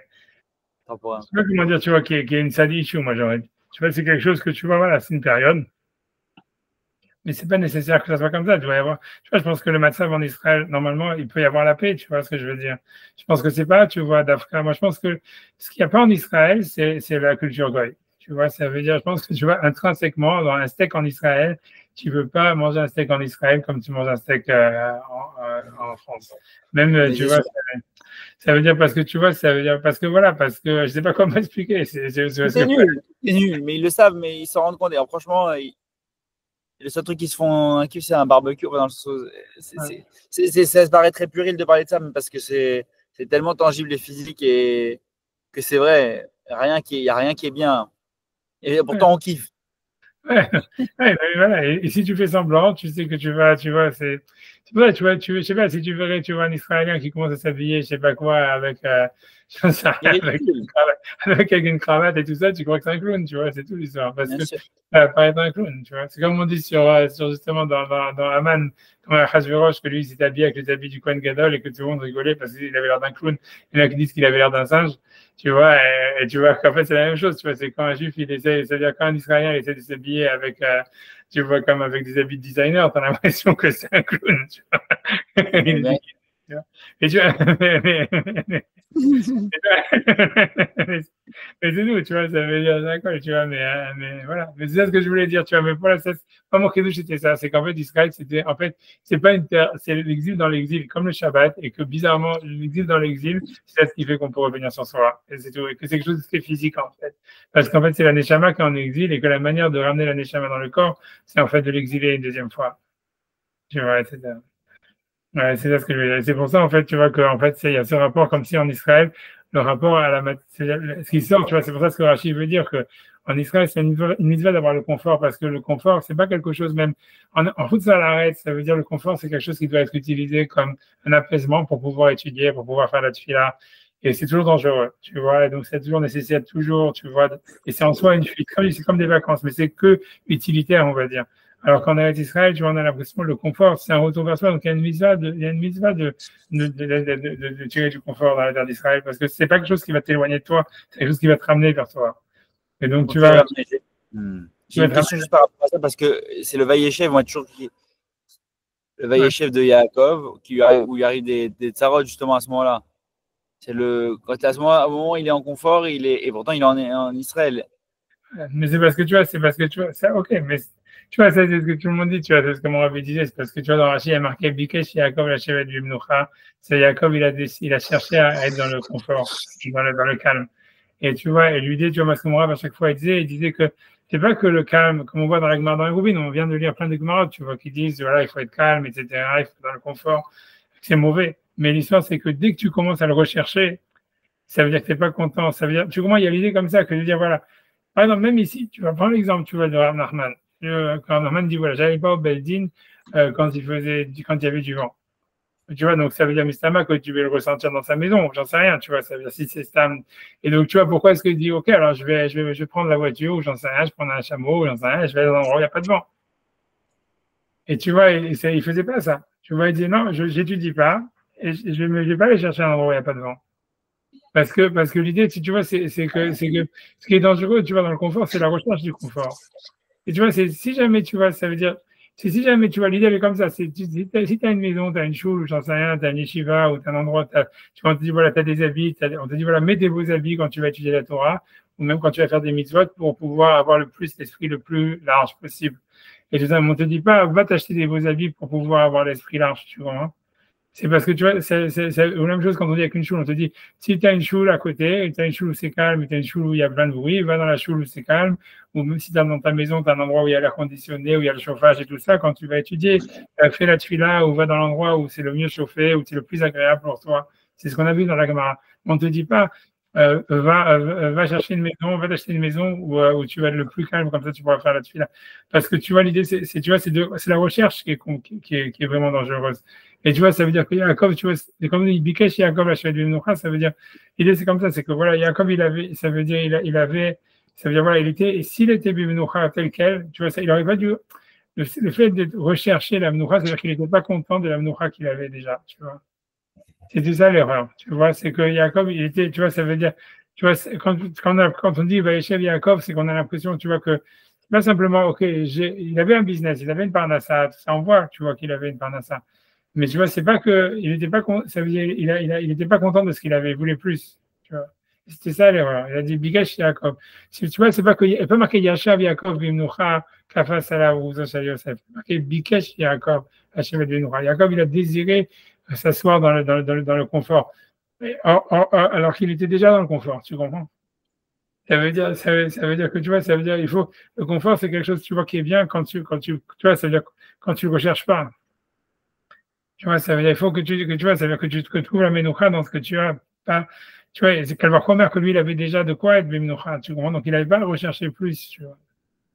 Mais tu vois, c'est ça, c'est la recherche du plus qui est le problème, tu vois. Mais tu vois, ici, par exemple, on te dit, voilà, tu me dis, il y a des limites, j'en sais, mais tu vois, on te dit, voilà, Rav Yosef et tout ça, Rav Ami, eux, ils allaient dans l'endroit le plus agréable pour étudier. Quand ils avaient trop chaud, ils allaient dans l'endroit le plus frais, etc., etc. Tu vois, ça veut dire, voilà, ça veut chercher, par rapport à ce qu'il y avait, ils cherchaient à avoir le plus de confort possible. Tu vois, c'est ça l'idée, tu vois. Mais bon, et que c'est une mise en œuvre Israël, a priori, tu vois. C'est pas un timion, en fait, c'est ça. C'est que c'est par rapport à un champ des possibles. Alors, c'est par rapport au champ des possibles qu'il faut chercher un confort, mais pas par rapport au timion de l'herbe plus verte. Ouais, c'est ce que mon Ravi disait, tu vois. Moi, je pense plus, tu vois, moi j'aurais dit autre chose. Moi, c'est ce que mon Ravi disait, ça c'est la réponse que mon Ravi disait à chaque fois.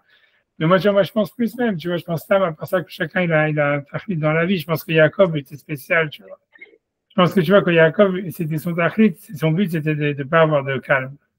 Tu vois, il n'était pas fait pour ça. Ça veut dire, c'était pas, tu vois, c'était pas sa destinée, tu vois, et que si lui cherchait à être calme alors qu'il n'avait pas été fait pour ça, alors ça lui a amené que des emmerdes, tu vois. Tu vois ça, tu vois, il y a des gens, tu vois bien qu'ils sont faits pour être dans le calme.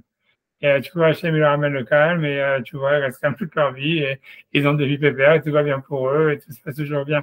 Et il y a des mecs, tu vois, que dès qu'ils vont essayer, tu vois, d'être dans le calme, c'est ça, il n'y a que des emmerdes qui leur tombent dessus, tu vois. Et que tu vois, qu'est-ce qu'ils sont faits pour ça? Qu'est-ce que je te dis, c'est leur destinée. Moi, je pense que ça, tu vois, Jacob, c'est ça, tu vois bien que c'est un type ce qu'il dit à Pharaon, quand il va Pharaon, il dit, Loche Shakati Miyamai, j'ai jamais été calme, j'ai jamais eu de calme dans ma vie, tu vois, c'est ce qu'il dit, tu vois. Le Shakati Miyamai, j'ai jamais été calme dans ma vie, j'ai jamais eu un jour de tranquillité. Et tu vois, c'était sa destinée, tu vois ce que je te dis, la question, c'était sa destinée. Mais ça ne veut pas dire que tout le monde est comme ça, tu vois, ça ne veut pas dire que, tu vois, ça, c'est moi la réponse que moi je pense plus. Tu vois, moi, je dis, est-ce que la réponse de moi avait d'idée, tu vois, c'est sûr qu'elle est plus vraie, tu vois, avec l'histoire de rechercher et tout ça. Mais moi, je pense plus même que c'est une question de, tu vois, de destinée, tu vois, c'est comme ça, tu vois, chacun il a destinée, chacun il a sa destinée. Ça rejoint peut-être un peu ce que moi avait dit, de dire que tu vois, ne cherche pas le confort, sois plutôt heureux du confort que tu as, tu vois, optimise le confort que tu as, un truc comme ça, tu vois. Mais tu vois, je pense que si chacun il a sa destinée, tu vois, c'est tout, je pense à Dédi sur Yaakov, parce que c'était pas sa destinée, c'était pas ce que lui devait faire, tu vois, par exemple, pour un autre, il n'était pas fait pour ça, c'était pas tu vois bien, depuis le ventre de sa mère, il était en train de se battre avec son frère. Tu vois, donc ça veut dire que même, c'est pour ça qu'il dit que même avant même qu'il était né, il n'était pas en calme. Il n'a jamais été calme. C'est ce que tu dis à Pharaon, il dit, ça veut dire, j'ai jamais eu, même avant même d'être né, il était déjà dans une situation de crise, tu vois. Et ça veut dire, c'est déjà sa destinée, qu'est-ce que tu vas faire? Je ne sais pas pourquoi, tu vas me dire.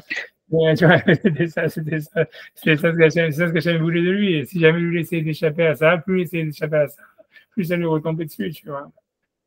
Moi, c'est ce que j'aurais dit, tu vois. Après, là, je pense pas que tu vois, c'est tout le monde comme ça. Je pense, tu vois, Yaakov, c'était spécial, parce que whatever it is, pour plein de raisons, tu vois. C'était comme ça qu'il avait été né pour Sarah. C'était à son tiroun. Moi, je pense comme ça. Je pense que tu vois que, voilà, les autres, tu vois, Abraham, il a été Bimnoucha et il lui est rien arrivé, tu vois. Ça veut dire, une fois qu'il a gagné la guerre et tout ça, tu vois, il a fait, après la Kedat Israël, il a dit, jure-moi que tu vas pas amener des autres épreuves. Hachem, il lui a juré, et puis après ça, il a été tranquille tout le reste de sa vie, tu vois. Donc, ça veut dire, tu vois, je pense que c'est Yaakov, pour une raison ou pour une autre, c'était ça sa destinée par rapport à, Dafka, peut-être beaucoup ils disent par rapport à Abraham, par rapport à plein de choses, tu vois. Ça veut dire, whatever it is, tu vois. Si tu veux, on a l'impression, tu vois, que, tu vois, si tu veux, ce qui est marqué dans les Midrashim et tout ça, c'est que, tu vois, c'est que Abraham et Yitzhak, tu vois, ils ont pas mis les mains dans le cambouis, si tu veux. Ça veut dire, tu vois, en fait, eux, tu vois, au contraire, on n'a pas l'impression qu'ils ont eu tellement des merdes dans leur vie. Tu vois, ça veut dire, à part l'histoire de la Kedah, toutes les épreuves qu'Abraham a, c'est des épreuves, on va dire, de spirituel, tu vois, de est-ce qu'il va faire ça, est-ce qu'il va pas faire ça. Mais c'est pas que, tu vois, il a des problèmes. Tu vois, ok, il va en Israël, il y a la famine, et tout de suite après, il se fait de l'argent, tout de suite après, tu vois, il gagne les guerres, tout de suite. Tu vois, c'est pas quelqu'un qui a tu vois, qui a des épreuves, tu vois, où il doit se battre avec des gens, tu vois, il y a que des miracles, tu vois, Hachem, il va en Égypte, Hachem, il fait passer sa femme, hop, il lui donne de l'argent au lieu de le tuer. À chaque fois, tu vois, Abraham, si tu veux, il joue au loto, il gagne à tous les coups, quoi, pratiquement. Et Yitzhak, tu vois, c'est un peu la même chose, tu vois, ça veut dire, bien qu'il y a des gens, tu vois, ça veut dire, il y a des disputes et tout ça, ok, il s'en va, il creuse ailleurs, il trouve. Ah, il se bat là-bas, il creuse ailleurs, il trouve. Tu vois, dès qu'il fait quelque chose, il a la bracha, tu vois, c'est ce qu'on voit. Dans le sens littéral, a priori, tu vois, il n'avait pas d'épreuve, tu vois, ça veut dire, voilà, dès qu'il y a les seuls gens qui venaient l'emmerder, ok, il s'en va. C'est pas une vraie épreuve, tu vois, il creuse ailleurs, il trouve. Tu vois, ça veut dire à quel problème. Si tu trouves de l'argent partout, c'est pas ton problème de te battre avec les autres, laisse-leur, tu vois, c'est ce qu'il fait, tu vois. Il n'y a pas d'histoire, tu vois, il n'a pas des histoires. Et l'idée, c'est qu'on a l'impression que, tu vois, que c'est comme si Jacob, il fallait qu'il paye, tu vois ça. Tu vois, ça veut dire que, tu vois, que comme Abraham et Isaac, tu vois, ils étaient restés, tu vois, si tu veux, à étudier toute leur vie. Alors, et ils n'ont pas eu d'enfants, tu vois, ça veut dire, ils n'ont jamais été des hommes de famille, si tu veux, ils n'ont pas eu les nisyonotes, tu vois, d'un père de famille avec des enfants, avec des problèmes de shalom bayit, des problèmes de chinour, des problèmes de tout ce que tu veux. Alors que Jacob, il a eu ça du début jusqu'à la fin, tu comprends? Allez, tu vois, c'est que ça, sa vie, tu vois. Et que tu vois, en fait, c'est parce que tu vois, ça veut dire, ça veut dire, tu vois, on a l'impression que lui, il devait payer, si tu veux, le fait d'avoir eu des parents intellectuels, quoi. Je ne sais rien, tu vois, c'est ce qu'il y a marqué dans les Midrashim, tu vois, c'est tout. Donc lui, il devait être constamment dans l'action, tu vois, sans aucun truc, et constamment, et dès qu'il cherchait à avoir un peu de calme, et tu vois, ça veut dire de la sérénité, en fait, tu vois, voilà, non, il était refoutu dans une merde, tu vois, à chaque fois. Tu vois, tu vois, c'est bien marqué, tu vois, j'en sais rien. Moi, je pense que c'est des je pense pas qu'on peut faire de ça une règle. Je pense comme ça, tu vois. C'est pour lui donner plus de salaire dans l'Olam Haba, c'est tout, tu vois, c'est ce que ça veut dire, c'est ce que le Rachid dit là-bas, il dit Amar Satan Loda Lahem le Mnucha, les tzadikim Ba'olam Haba, etc. A priori, tu vois, les tzadikim qui ont été calmes dans ce monde-là, dans le monde futur, ils sont pas calmes, il y a marqué comme ça dans la Midrash. Tu vois, ça veut dire qu'ils sont pas calmes, ils sont des guerres, tu vois, mais spirituelles, tu vois. Donc ça veut dire, tu vois, c'est compliqué, tu vois, c'est sa destinée, c'était sa destinée, tu vois. C'est comme je dis, il y a un Gma, après j'arrête de parler de ça, mais c'est un Gma qui ramène une histoire d'arabe, j'ai oublié son nom, tu vois, que tu vois, il avait vraiment pas de, il avait pas de parnassa, rien du tout, etc. Donc il faisait, tu vois, et à un moment, il était à Sigma-Anit, et alors tellement il avait plus rien à manger, donc il a pris un bout de terre et il a avalé, et après ça, il s'est évanoui. Et Hachem, tu vois, il lui a parlé, tu vois, c'est une marque dans ta Anit. Et tu vois, Hachem, et donc, voilà, donc, Hachem, il lui apparaît, il lui parle et tout ça, il lui dit, est-ce que tu veux que, il lui dit, est-ce que tu pourrais créer le monde, tu vois, il lui dit, voilà, Hachem lui dit, t'as assez de mérite pour que si tu veux, ça veut dire, je te crée, il dit, en fait, c'est impossible, comme ça, il dit là-bas, l'Agma a dit, hein, c'est pas un Midrash, c'est l'Agma a dit, c'est impossible pour moi de créer c'était dans le monde tel qu'il est créé maintenant, c'est impossible de créer le monde d'une telle manière à ce que toi, tu aies une destinée où tu es à la Parnassa. Mais il lui dit, si tu veux, toi, tu as assez de mérite pour que je détruise le monde et je le recrée de zéro. Et peut-être si je refais un deuxième essai, je pourrais te créer avec ton mazal que tu as la Parnassa. Est-ce que tu veux que je le fasse? Et le Rav, il lui répond, il lui dit est-ce que même si tu le refais une deuxième fois, tu n'es pas sûr? Il dit non, je ne suis pas sûr. Et après, il lui pose la question, il lui dit est-ce que j'ai déjà vécu la majorité de ma vie? Et Hachem lui dit oui. Alors il dit ok, alors sinon, c'est pas la peine. Et bon, après, il lui montre tout le sahar qu'il a dans le Ramaba, etc., etc. Mais tu vois, ça veut dire l'idée, tu vois, ce que je pense, tu vois, c'est ça veut dire, alors c'est une main très difficile parce que tu vois, qu'est-ce que ça veut dire qu'Akadash Baruch Hu, il peut ne pas faire des choses, tu vois, etc. Tous les commentateurs, ils parlent beaucoup, mais ça veut dire, il y a des destinées comme ça, tu vois, ça veut dire et qu'à la fin, l'idée, c'est que, tu vois, quelqu'un, si Hachem, il a mis une destinée comme ça, il doit, tu vois, ça veut dire c'est que sa neshama, c'est ça qu'elle a besoin, c'est ce qui est bien pour elle, c'est ça son truc, elle doit l'accepter, tu vois. Et l'idée, c'est comme ça. Surtout, tu vois, c'est quand tu lui dis est-ce que tu as déjà passé la majorité de ta vie, ça veut dire encore si tu vois, ça vaudrait le coup de changer ou ça, tu vois, une fois que c'est comme ça, tu vois, accepte et c'est tout, tu vois. Ça veut dire c'est un truc comme ça, tu vois. Il y a un truc, tu vois, il y a un truc comme ça, tu vois, c'est difficile à dire, mais c'est une Gemara qui existe, tu vois, c'est une Gemara, chacun a sa destinée, tu vois. Tu vois, on peut la changer, on peut changer à Shana, j'en sais rien, tu vois, mais ça va. Mais tu vois, mais ça veut dire, mais voilà, voilà, qu'est-ce que je te dis? Je pense que c'est pour ça, Yaakov Avinu, c'était sa destinée d'être comme ça. Je pense pas que tu peux faire de ça une règle pour tout le monde, tu vois. Tu vois, que pour tout le monde, tu vois, on voit bien que le Rabbanim, tu vois, il disait, voilà, il faut avoir une belle maison, il faut avoir des beaux habits, il faut avoir une belle, tu vois, et quand Yermia, il dit, voilà, qu'est-ce qui a été perdu dans le Beth Amikdash, c'est le Tan Ebiliaou qu'on a dit, on a vu, et dit, Shalom Nafshi, ça veut dire le shalom de mon âme, il est parti. Et on a vu la Gemara d'après quoi, elle a dit, parce qu'avant, lui, il était un Talmid Chacham, mais tous les Talmid Chacham, ils avaient des belles maisons à l'époque du Beth Amikdash, ils avaient des belles femmes, ils avaient des beaux habits, et après, avec la destruction du Beth Amikdash, ils ont perdu ça. Et ils se disent, va-t-il Shalom Nafshi. Donc, on voit que c'est négatif, tu vois, c'est-à-dire, voilà, tu vois, ça veut dire que normalement, un homme, il doit chercher à avoir une belle maison, il doit chercher à avoir une belle femme, il doit chercher à avoir des beaux habits. Tu vois, tu vois, parce que tu vois, comme ça, ça élargit l'homme, c'est ce qu'Hachem, il a créé l'homme pour ça. Hachem, quand Hachem, il a créé l'homme, il a voulu que l'homme, il soit au top, tu vois. Et il voulait que l'homme, il soit au top au niveau de la santé, tu vois, ça veut dire, voilà. Mais maintenant, voilà, encore une fois, tu vois, bref, tu vois, pour moi, ça me paraît comme ça, tu vois. Jacob, c'est différent, tu vois. Tu vois, quand quelqu'un sait pas son madal, c'est pas son madal, qu'est-ce que tu vas faire? Tu vois,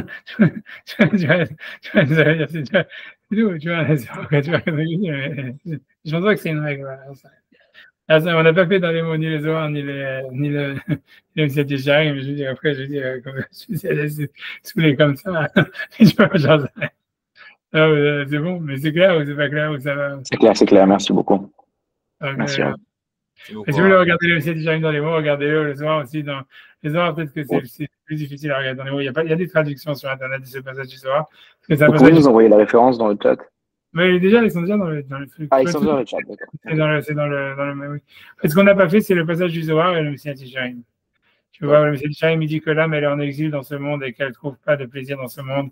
Il fait la comparaison avec un riche qui est marié avec une princesse et qui essaye de la combler avec des cadeaux, mais que ça ne la saisit pas.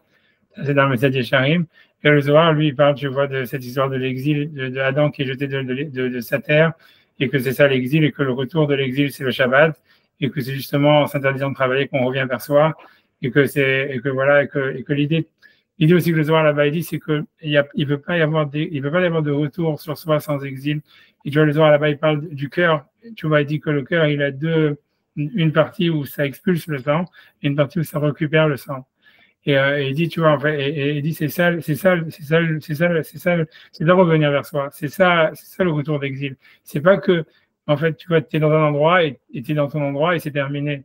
Et en fait, non, constamment, tu t'expulses de soi pour retourner vers toi et c'est là où tu es chez toi.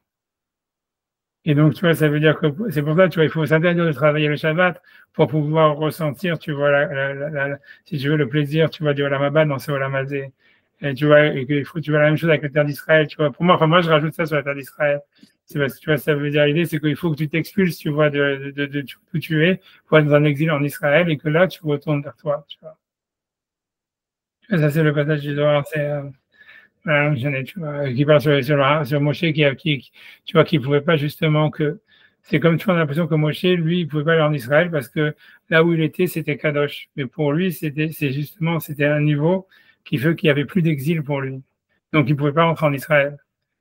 Tu vois, l'idée, c'est que le Zohar, il explique que quand Hachem, il parle à Moshe, la première chose qu'il lui dit, enlève tes chaussures parce que l'endroit où tu es, il est Kadosh. Et donc, ça voulait dire, en fait, que ça voulait déjà dire qu'il ne pourrait pas rentrer en Israël parce que si là où tu es, c'est Kadosh, ça veut dire que tu n'es pas en exil. Donc, en fait, ça n'a pas de sens pour toi d'avoir un endroit où aller, tu vois. Ouais, c'est un truc comme ça. Tu vois, c'est un passage super. Le Harizal, il édifie ce passage tous les jours. Il dit que c'est une ségoula pour la Kaparat Avonot et tout ça, etc. Ça s'appelle Bereshit Taman, ça veut dire Bereshit Taman, c'est le Bereshit de là-bas. Où il dit, tu vois, qu'il y a 2 Shabbatot, et on a créé, bref, tu vois, Barachité, que Bereshit, ça se décompose il a créé 2, et que tout commence par le 2, c'est que ce 2, en fait, c'est l'expulsion et le retour. Tu vois, que c'est lié avec le mouvement du cœur, etc. Ouais, voilà. Je vais le regarder dans les ronds pour le regarder. Je suis un peu coupable de ne pas l'avoir fait, mais je me dis, je me sens un peu fait. Je me dis, c'est comme vous voulez, si vous voulez qu'on essaie de le faire. Je laisse tomber. Ouais, merci beaucoup. Merci à vous. Et voilà, à la semaine prochaine. Je ne sais pas quand est-ce qu'on continue la prochaine fois. Quand est-ce qu'on continue la prochaine fois déjà? Cette semaine, là. Non, c'est quoi notre. Je sais pas. C'est mardi, je crois. Attendez.